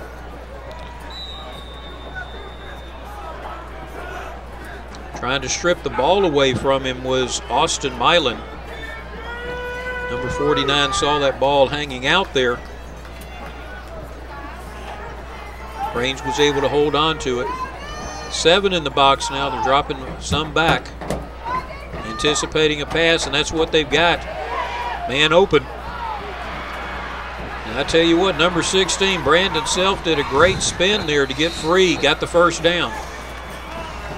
Pass is complete to number 16, Brandon. Should have gone down on first contact, but Self was able to just pirouette out of there. They don't teach that in running back school. So he just comes out in a little flare pattern. First down at their own 31. There's that move. Got away from 2 Indians.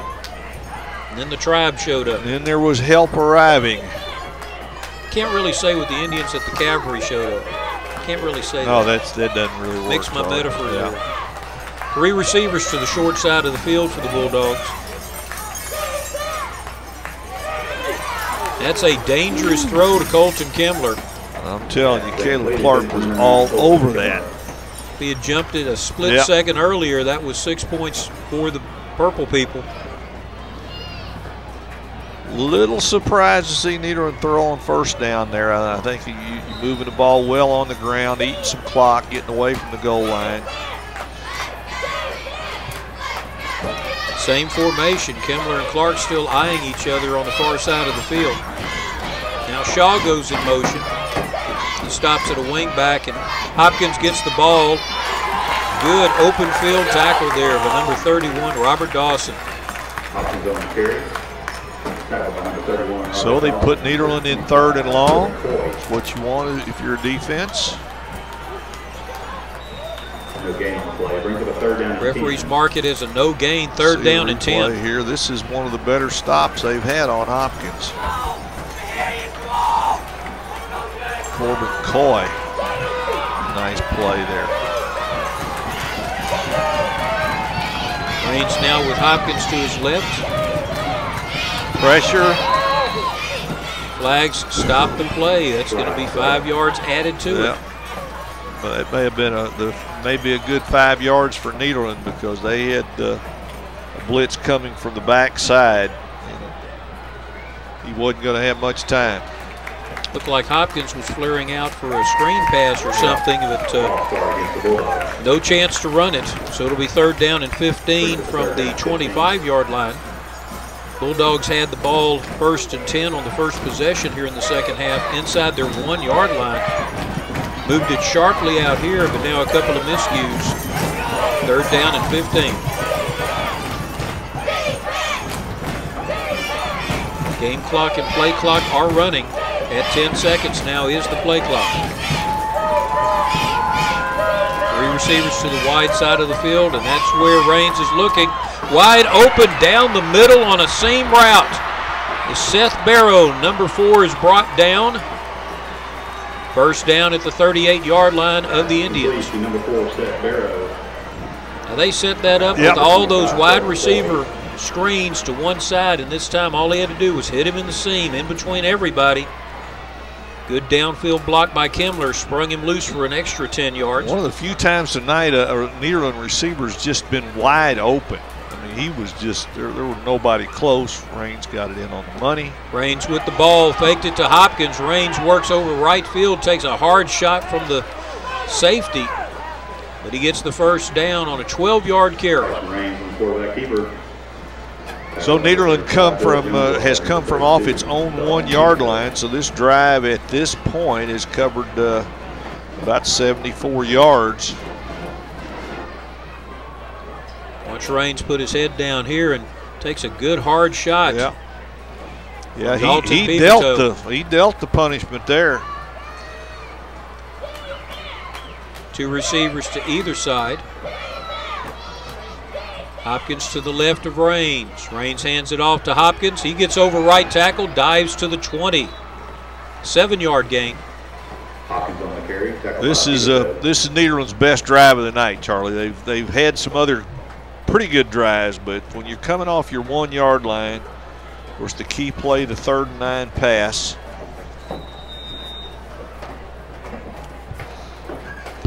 Second down and 3. This running attack bleeding a lot of the clock down. Coach Newman's happy with it. High snap, and there's the receiver screen to Shaw, and Shaw pops free. Great move at the 10. He's going to get into the end zone. Touchdown. And let's see if we can pick up who came back and made the key block over here that springs this for a touchdown. It had to be another receiver. So that's a 99-yard scoring drive for Nederland. And that is very possibly, okay, he's going to get the ball. Now watch coming up right there is got the block. 2 of them. I couldn't see who it was. I couldn't see the number because he was taking down 2 Indians. Because the play looked fairly well defended. Ended up being a touchdown. Tanner Noel, good snap this time. Kick is up, and it is good. 27-6 is your score. Nederland over Port Neches-Groves. We'll take a commercial break and be back in just a moment.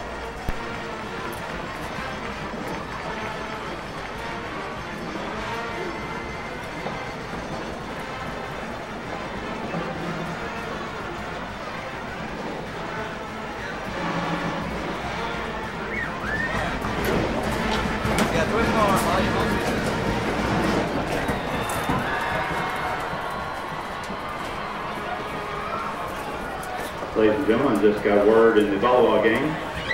The Rockaroos have defeated Nederland to keep their undefeated season alive.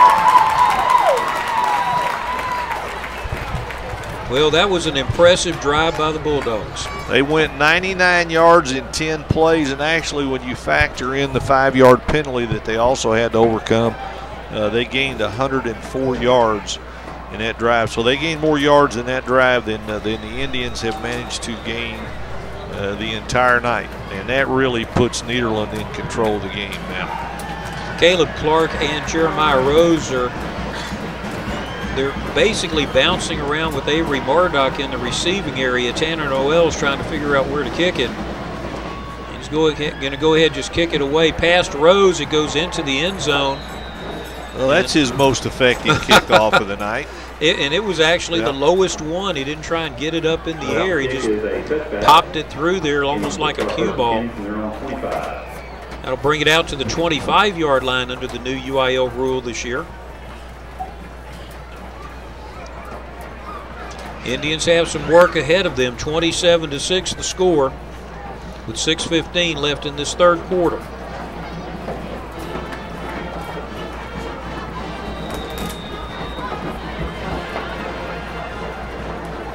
A.J. Smith and Diego Medina in the backfield. Medina comes around the left side, cuts it back, gets good yardage. Tackled at the 32-yard line. I'm sorry, that was Spencer Womack at the tailback position. Was able to get the corner, pick him up almost 8 yards. Womack, the senior running back, number 9, has a lot of good yards early on for the Indians in their earlier games. 8 yards the carry, 2nd down and 2. Empty backfield now for Smith. Bad snap, Smith just falls on it. That's going to be a loss of 5 yards. More than that, about 7. It will give away a down and subtract yardage. Tough deal when you're 3 touchdowns behind. 2nd and 2 to 3rd and 9. Ball at the 26-yard line.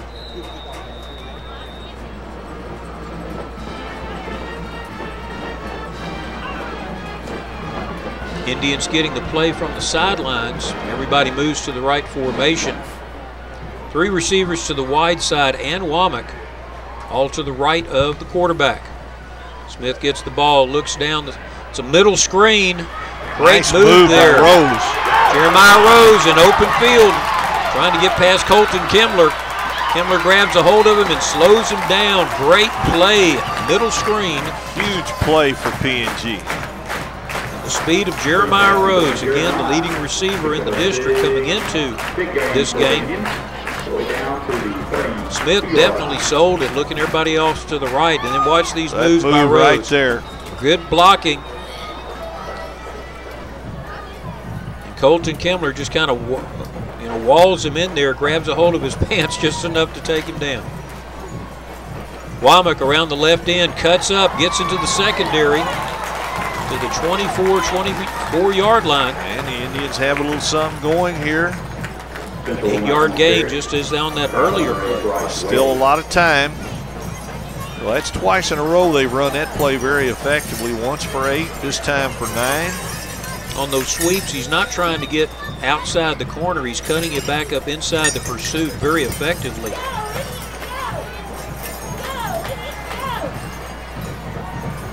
Tight slot formation. Smith looks downfield, has a man open short. Clopton was open short, but kind of overthrew him as Colton Kimmler was behind him. Really didn't look like they were on the same page there. Smith under a lot of pressure. Both defensive ends, I believe, came in free, either the ends or the outside linebackers, and there were 2 arrows coming at the Indian, and Smith just got rid of it. Well, they could afford to waste it down. Still only a yard to go. 3rd and 1. Now to get the 1st down. Smith right up the middle, gets the 1st and more to the 17-yard line. Another 1st down for P&G. This is the Indian offense that put so many points up on the board against Beaumont Central. Losing that game, a heartbreaker, 56-50 last week.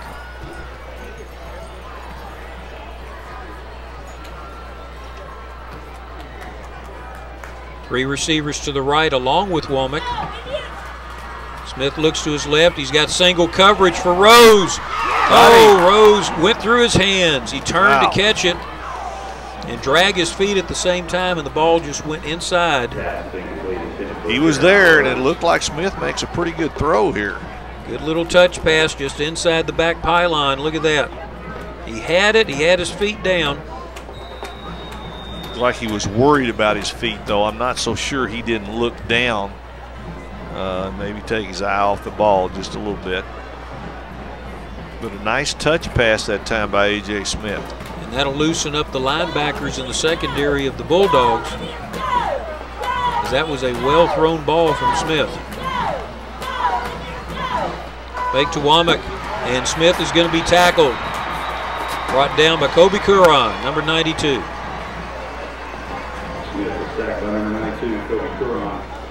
Senior defensive lineman. Just the bull rush around the corner, and puts PNG in the tough down and distance, 3rd and about 14. Malvo coming up the middle, collapsed the pocket, so Smith had nowhere to go when Curon came around the outside. 3rd down and 15. Romick to the left. Tight end and a wide receiver there. Reverse pass. And there's the throwback. They're trying to get it to Smith, trying to use him as a receiver, but it was into the short side of the field, and the safety had it well covered. And I think they scored a touchdown on a variation of this play last week. Curon again coming in on pressuring, but you can see 2 defenders over there. Neyland defenders really did a good job staying home that time. Both Jordan Wood running with the quarterback and Colton Kimbler coming up from his safety position. Timeout is called by Port Neches-Groves. 2:30 left in the 3rd quarter. We'll take a break and be back.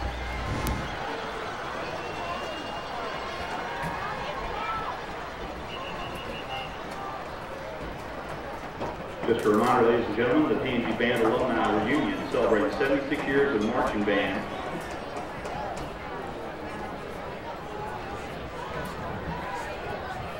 All former band members, drum majors, choirs, silks, band directors, and choirs, silk sponsors are invited to the very first PNG Band Alumni Reunion.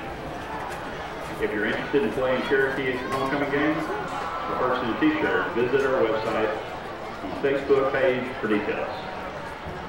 The website is www.pngbandalumni.com. On Facebook, Port Neches-Groves Indians Band Alumni.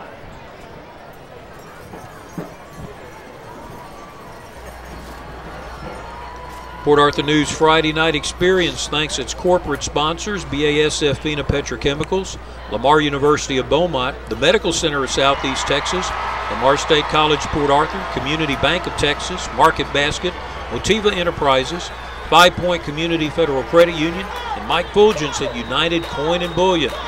4th down, 15 for the Indians. Low snap to Smith. He's looking deep. He's got a guy open. Got him. Clopton.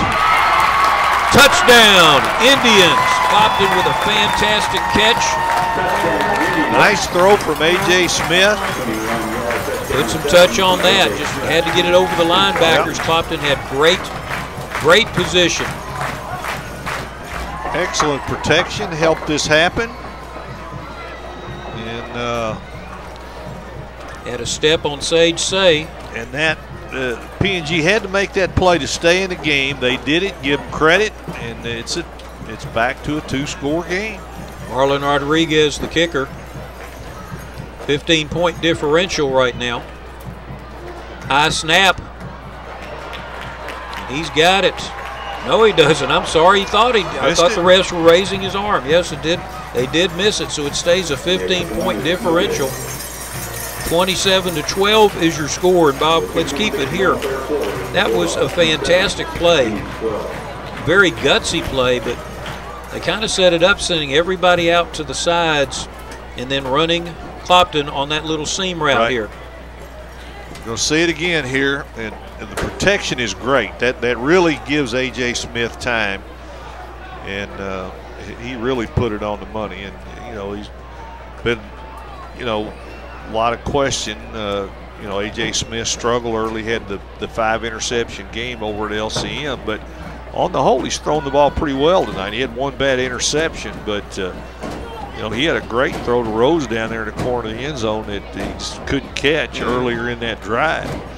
That particular ball was almost like dropped through a hole in the roof into the one spot where Clopton could get it. You recall in the replay, there were 3 white shirts around him, one trailing 2 deep, and Smith was able to put that touch pass in there. That's why A.J. had some interest from Coach Ray Woodard up at Lamar University earlier. He came out to watch him during the West Orange start game. 27-12, 2-score differential. The Indians take advantage and take it down after the Bulldogs had a beautiful drive earlier in the 3rd quarter. A 99-yard drive. It's like that 108-yard kickoff return. It's hard to get any deeper than that. Well, P&G needs to make something happen defensively now on this possession. Rodriguez's kick goes to the 20. Taken there by Michael Shaw. Number 2 dives forward to the 44-yard line. Gives Nederland really good field position to start off with. That pooch kick was a little bit tall there. Another ground camera look there from Sheffield Productions. I love it when the little guys bounce up and say, yeah, you tripped me that time. 2:19 left in the third, 27-12 Nederland. And we need to start thinking about a Rick's Auto Body Excellence Player of the Game. There are a lot of people to think about right now, offensively and defensively. Well, I'm glad we've got another quarter to factor in evidence here. Hopkins, ball is knocked out of his hands. The ball, and I think P&G got it.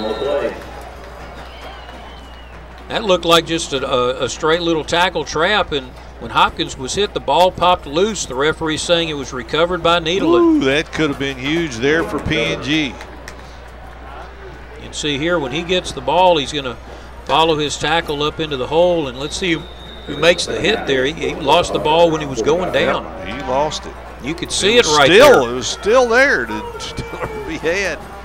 And early on, looked like P&G had it. That would have been so big for them. They could have, enabled them to maybe make this a one-possession game. 2nd down and 8. Pitch to Hopkins. Flag behind the play. Hopkins gets right to the 50, but bring it all back. Back judge threw a flag over there, and he's very obvious about this. A chop block is called against the offense. And there's an injured Bulldog over at the 50-yard line on the far side. Might be Hopkins. It is Hopkins. They could ill afford to lose him tonight or anytime.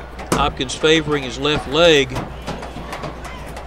Looks like it's kind of folded underneath him as the chop block is marked off. He walked off pretty good.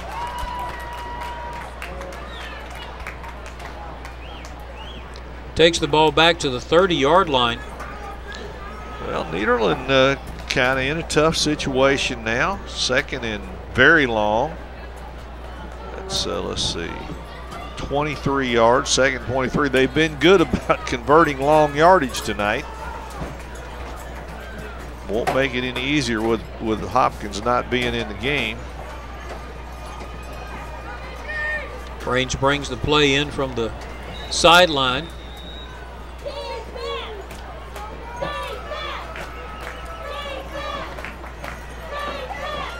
I formation behind Raines.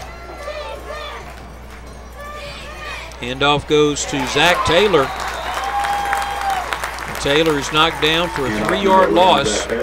He tried to bounce outside. The Indians fired up about their chances right now. They sure are. It's you're the underdog, and you hang in, make some plays, and start believing, hey, we've got a chance. We could maybe come back and win this thing. Austin Milan in on the stop, and it looked to me like Taylor was a little bit deeper than normal. Because when Raines turned around to hand off the ball, he kind of had to wait for a moment. Now out of the pro formation. 3rd down and a long way to go. Raines on a drop back. Looks deep. The ball is short of Michael Shaw at the 40-yard line. Even if he had caught it, he would have been 12 yards short. Yeah. He was open. Raines just didn't get the ball to him. So Nederland going to have to punt. That ball just nosed over very early. If it was a timing pattern, it was a little bit off as Shaw had already broken free. If he had thrown the ball earlier, Shaw might have had a chance to come back to it. So Caleb Clark back, hoping to get a chance finally to get his hands on some kind of a kick and make use of that speed. Will they kick it to him? Will they kick it out of bounds? Seth Barrows got a long punt of 60 yards earlier in the season, and he had a lot of pressure. Clark calls the fair catch at the 37 as the Indians were coming after that ball. It'll be 1st and 10 for Port Neches-Groves. 34 seconds left in the quarter. P&G fans on their feet applauding their defense, and The Indians have battled back from 3 touchdowns behind. They've cut it to 15, and they have the ball. Following a very impressive offensive possession the last time, you have to think maybe A.J. Smith's confidence has built up a little bit. Made a couple of excellent throws to keep the drive moving. Medina back in at halfback. Smith rolls to his left, is being pursued and throws it out of bounds as he was being chased by Deshaun Washington. That was his best option, just to throw it out of bounds. I'm always amazed at how quickly Washington moves. For 270 pounds, you're looking at number 90 here. Yeah. He might have been 1 step behind the quarterback, but if he could have gotten a finger on him, that would have been all she wrote. Clock stopped at 30 seconds. Left in the 3rd quarter. Medina right up the middle, great play. Gets to the 47. Going to be just short of a first down. Let's see what the referees are saying. They're marking it very close. I mean, they may have to have a measurement. 3rd down and short. Smith works it around the left side. He's going to be hit, and he may not have gotten it. May have fallen forward. It's going to be really close. Jordan Wood, the linebacker, came shooting through to get his legs. Of course, Smith is 6'5". Be the last play of the quarter. They're signaling for a measurement as the clock runs out, so I guess they'll go ahead and measure and then swing around. Smith fell forward, and when you're as tall as he is, you can fall a good ways. They're going to take a moment here and bring the chains all the way across.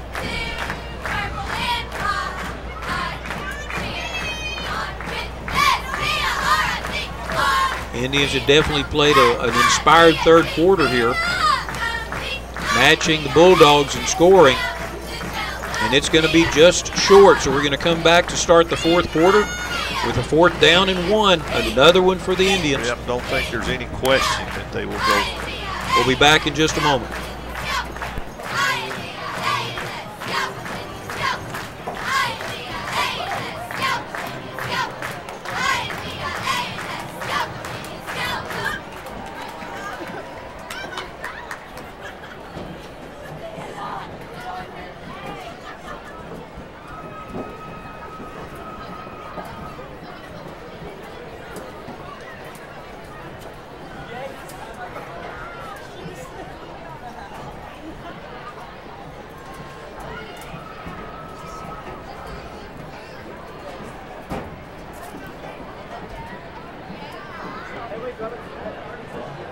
At the end of the 3rd quarter, it is Bulldogs 27, Indians 12.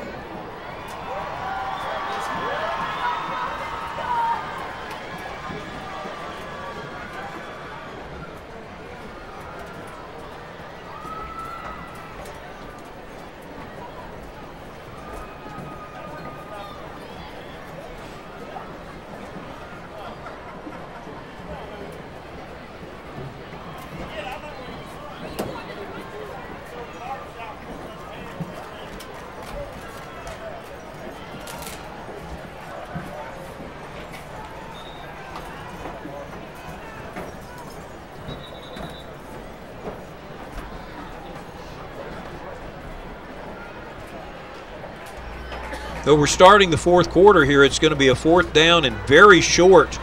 As A.J. Smith stretched, but he didn't quite get the first down. And P&G has been remarkable all year long on 4th down. I don't have the exact number on those. They've only failed 1 time on 4th down. And it all depends on that push. Everybody's pushing forward. That's a scrum.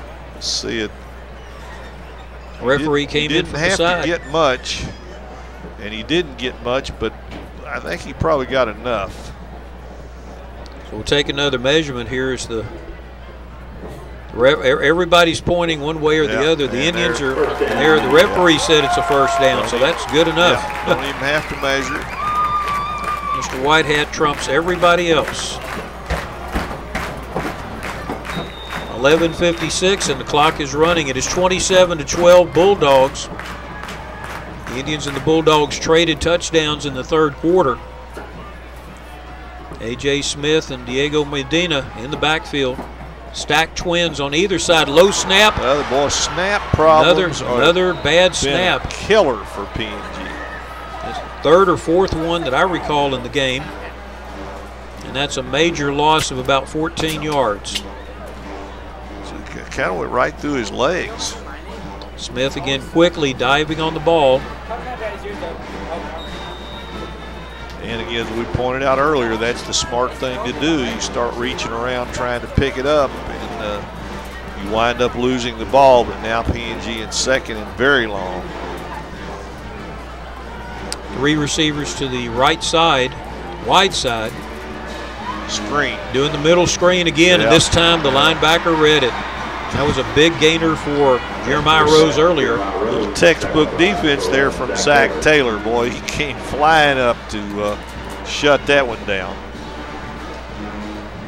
Loss on the play, and well set up. This was actually one of the key plays in the earlier touchdown drive. Nothing doing this time, so they've got third, and let's see, what is it here, Charlie? Longer than I can go. 25, I believe. 20.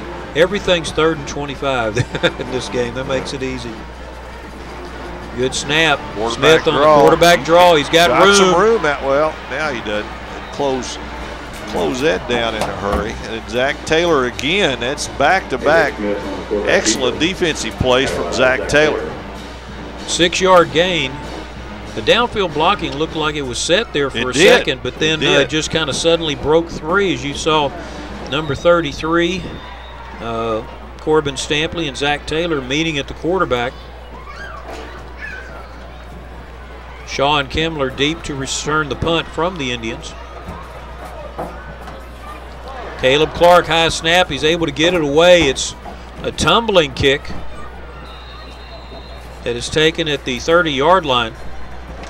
Bulldogs will have a 1st and 10 right there. We'll take a commercial break and be back in just a moment.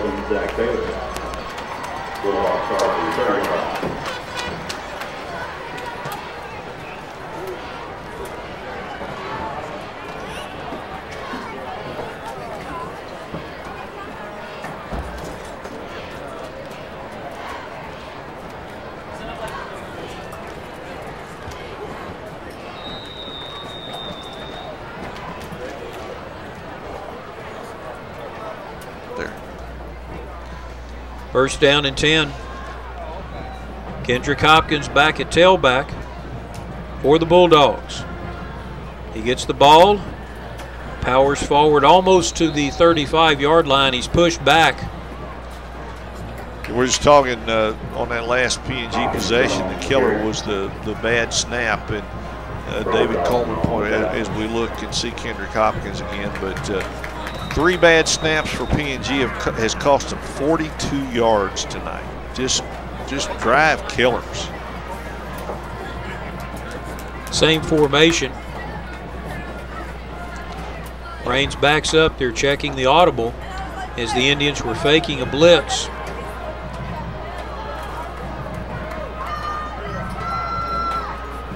Hopkins hurdles for the first down.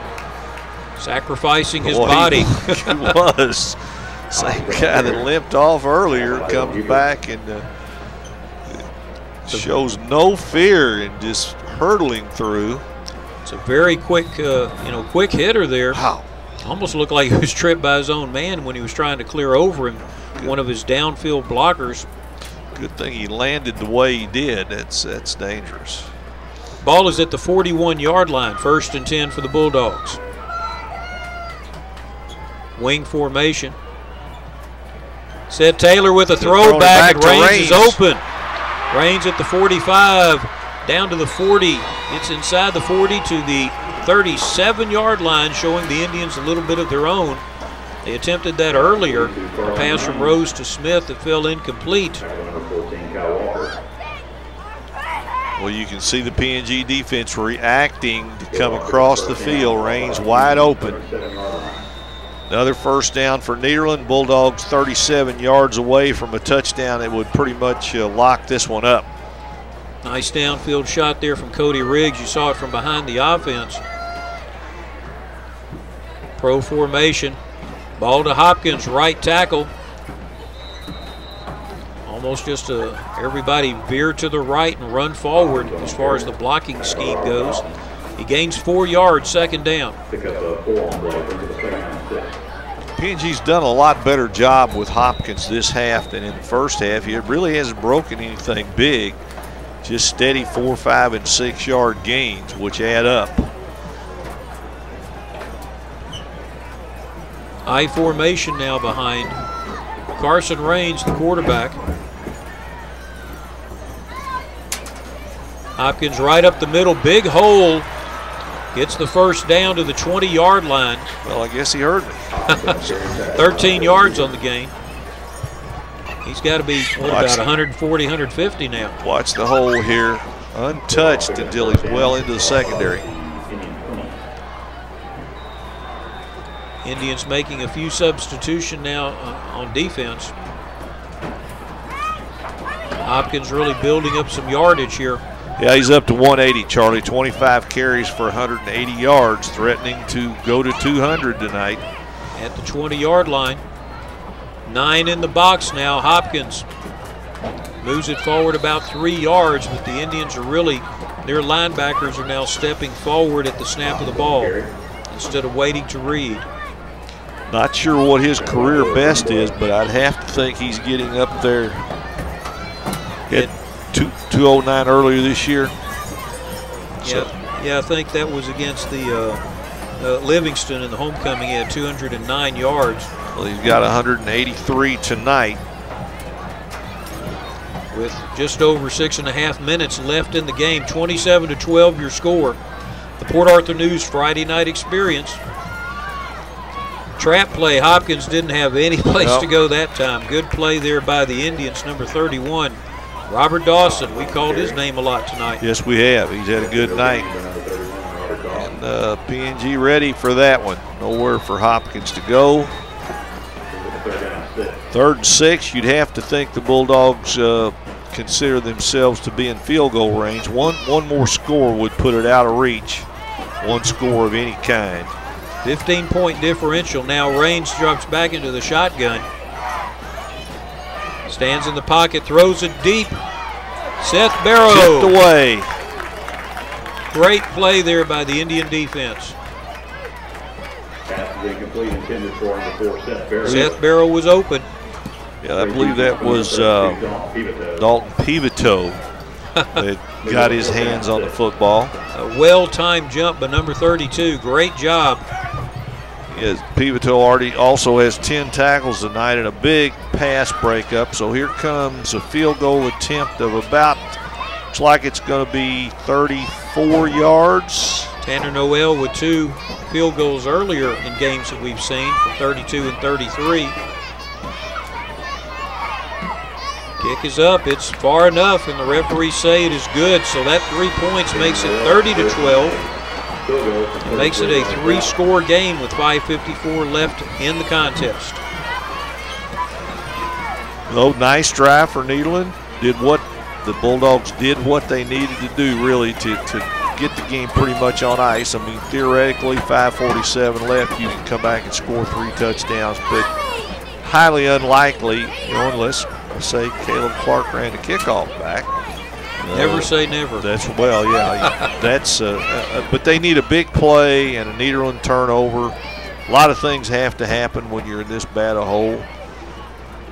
And when you think about that near turnover from Hopkins' fumble or some of the others earlier, there were all sorts of things that could have happened. And Bob, we do need to start thinking about the Rick's Auto Body Excellence Player of the Game. I think we saw him carry the ball a few times on that last drive. Guy by the name of Kendrick Hopkins. I think when you got 184 yards and 2 touchdowns, somebody's going to really have to be playing well. So I think number 24 from Nederland, Kendrick Hopkins, is the very much deserving Rick's Auto Body Excellence Player of the Game. Tanner Noel puts the ball on ice, trying to find out where Caleb Clark is. This time he just kicks it deep. He's going to get a chance. Clark gets it at the 1-yard line. The wedge is formed on that side. And Clark goes down at the 20-yard line. Trying to make a cut, looked like, and he slipped down. First down and 10. They're going to mark it back where he started his slide. That'll make it at the 19-yard line. So our Rick's Auto Body Excellence player of the game is Kendrick Hopkins, number 24 for the Nederland Bulldogs. Right at 183 yards in the game. Now, when you look at what Nederland's going to be facing next week, the game we will be covering with the Port Arthur News Friday Night Experience, Beaumont Ozan coming down to play Nederland at Nederland. And Ozan got a big game tomorrow that will have implications on their playoff hopes. Taking on the Vider Pirates. Of course, the Vider coaching staff's here tonight. They're watching a couple of future opponents themselves. As Nederland will be playing Ozan, and Port Neches-Groves will be playing at Vider next week. 6 yards on this handoff to Diego Medina. And as Nederland would tell their friends from Port Neches, Vider is a tough place to play. Swing pass out to Rose, gets the first down, steps out of bounds at the 24-yard line. Well, I thought it was a first down, but I think the yard marker had moved. Referee saying yes, he's right there. First down. There's number 24, Kendrick Hopkins, sitting down, a little bit of a smile on his face. Getting him a little rest. Next to one of his offensive linemen, Danis Ladiolis. There's that zoom camera. Yeah, the cheerleader comes up and says, "Yep, you did a good job, Kendrick." She just told him he's player of the game. That's right. He's looking around for the camera. He doesn't realize it's 80 yards away. Smith rolls to his right, over the hands and almost intercepted. Yep. Jeremiah Rose had his hands on it, but once it bounced out, Zach Taylor was trying to catch up to it. Here's a ground level shot of that last play. Oh, so close. Rose, 7 catches for 59 yards tonight. He's the district receiving leader. And he breaks one free here. Rose gets close to the first down, and the referee throws a flag. A little bit of extracurricular activity out of bounds on that side. It's going to be just short of a first down. Referee is pointing to something. Personal foul is being called against the defense for, again, hitting a player out of the field of play. That'll give the Indians a first down. You know, it looked like Rose kind of initiated some contact as he was going out of bounds, and it worked to his benefit. 15 yards added to the end of the pass. Takes it down to the 46-yard line. Indians with a little bit of hurry up here. They're down 3 scores with 4:52 left in the game. That's 8 penalties for 75 yards for Nederland tonight. They don't usually get that many penalties. Here's another flag. This one's probably going to be on PNG, probably going to come back. Spencer Womack around right end. I'm guessing a hold. Cut it up to the 41, and that's an offensive hold. So first down and 20. That'll put the ball back into Indian territory. Womack again, great job of cutting up. A little bit of a slip there on the turf, but that's why he cut back. He didn't want to run over the cameraman. That's very nice of him. Very thoughtful. First down and 20 for the Indians.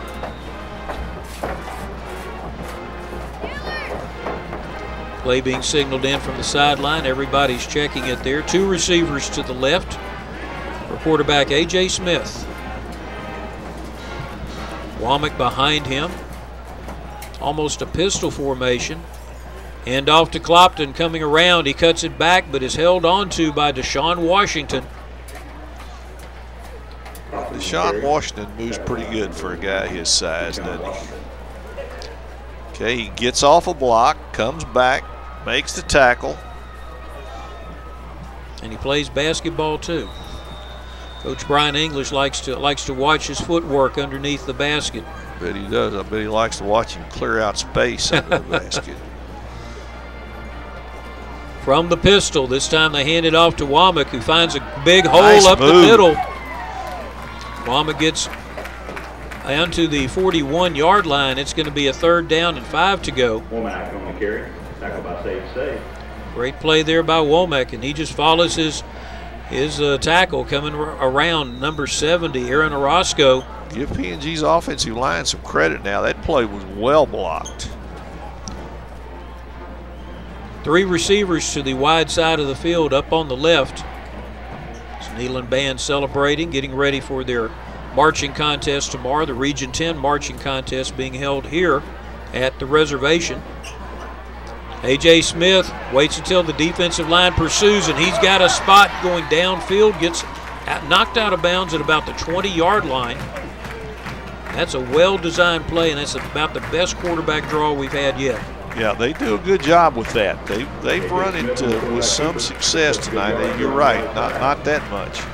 So a very impressive drive here for P&G. I think the clock's going to get them tonight. Hey, they're competing, trying to make it get back in the game, keep hope alive. They'll be if they can score, there'll be an onside kick.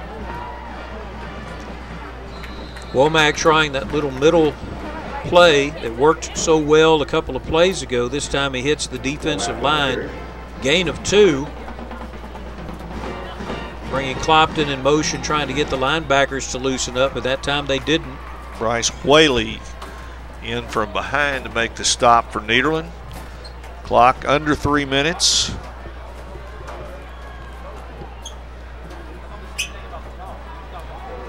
Second down, 9 yards to go.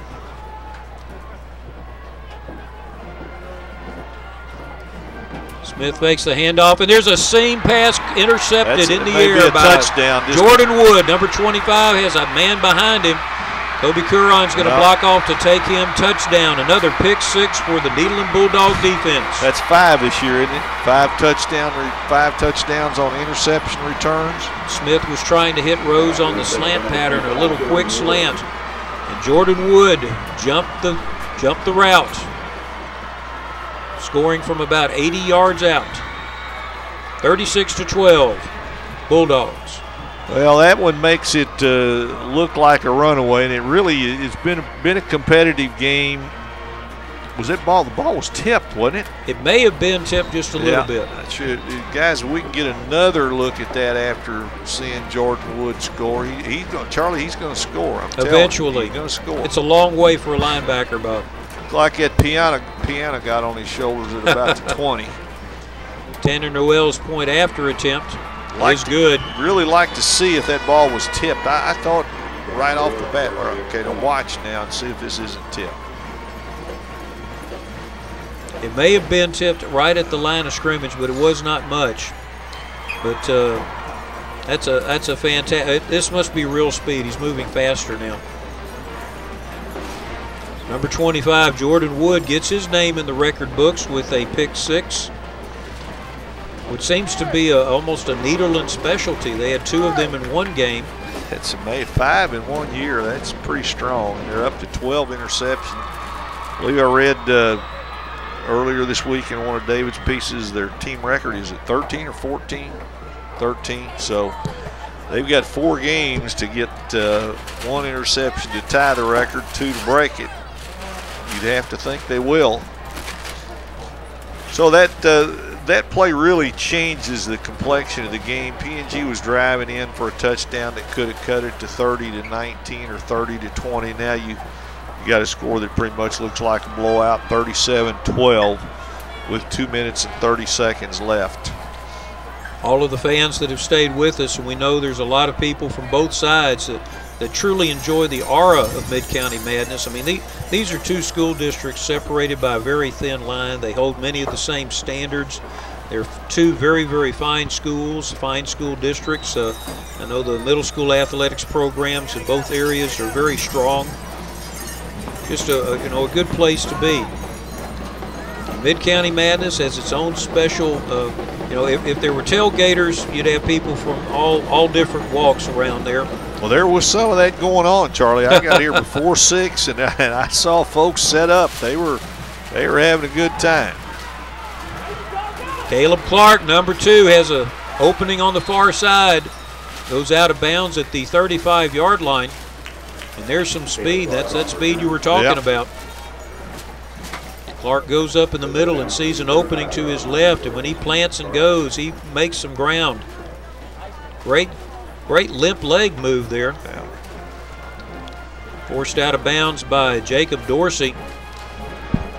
So this is going to be district win number 14 in a row for Nederland. And this is going to also run Larry Newman's record against P&G to 14-6. This was a series that P&G owned until Larry Newman became the head coach. Of course, he's in his 20th season, and it's really turned around. I think, will this be the 4th time Nederland's had three wins in a row since the Newman era, since starting in 1993, I believe. Womack tackled there by Brock Pryor. See, big number 55 comes from his nose tackle position and takes down the tailback after a 2-yard gain. Second down, clock is running at 1:50 now. Rose in motion. Passes behind Rose. Zach Taylor over there on coverage. That ball was thrown just a little bit earlier. Zach would have had Rose would have had an opportunity to turn upfield. Just a little bit behind him. Yeah, behind him. Tough throw for a left-handed quarterback running left. Third down and 8. Clock stopped at 1:43 left in the game.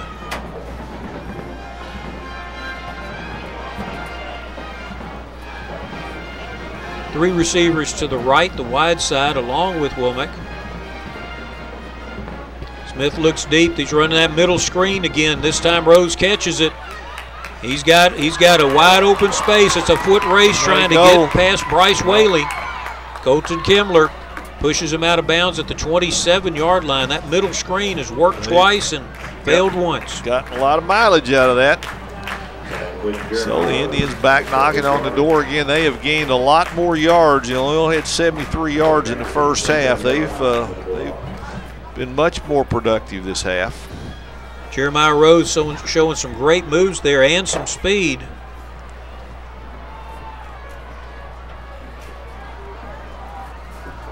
First and 10 from the 27-yard line. Rose in motion. Smith.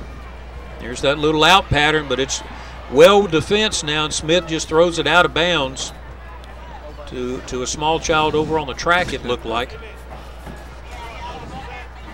There wasn't anything there. They had run that play just a few before in the sequence, and that time the defenders were all over it.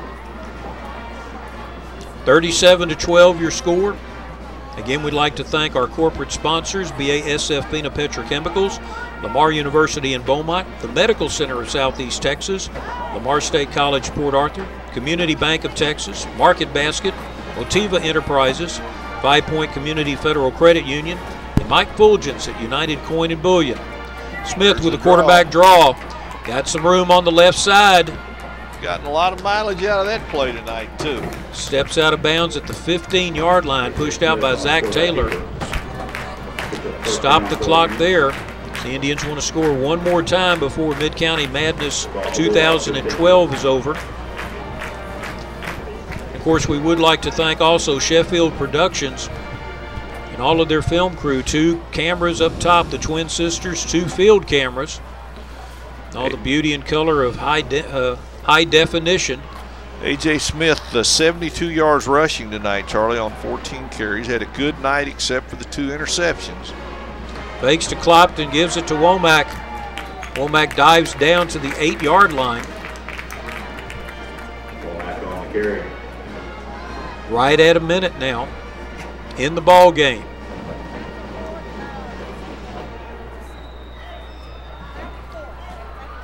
Taylor Hanley checks in on the offensive line. Second down and 4 yards to go. And you got to give the P&G kids credit after a blow like that interception return, which completely took them out of the game. They've come right back, put together a nice drive, see if they can finish it off. Smith has to get rid of it as he's under pressure. They're trying a flood pattern over to the right-hand side, and Smith just was under way too much pressure from Sage Say. You know P&G would like to get this in, like to get one more touchdown in here, make it more and a more realistic score. It has really, I don't think it's been as one-sided as the final score, or as the score is right now. Now, it's not final yet, of course. Yeah, when you look at the stats and everything, it was a lot closer game, and both teams will have something to look at before next week.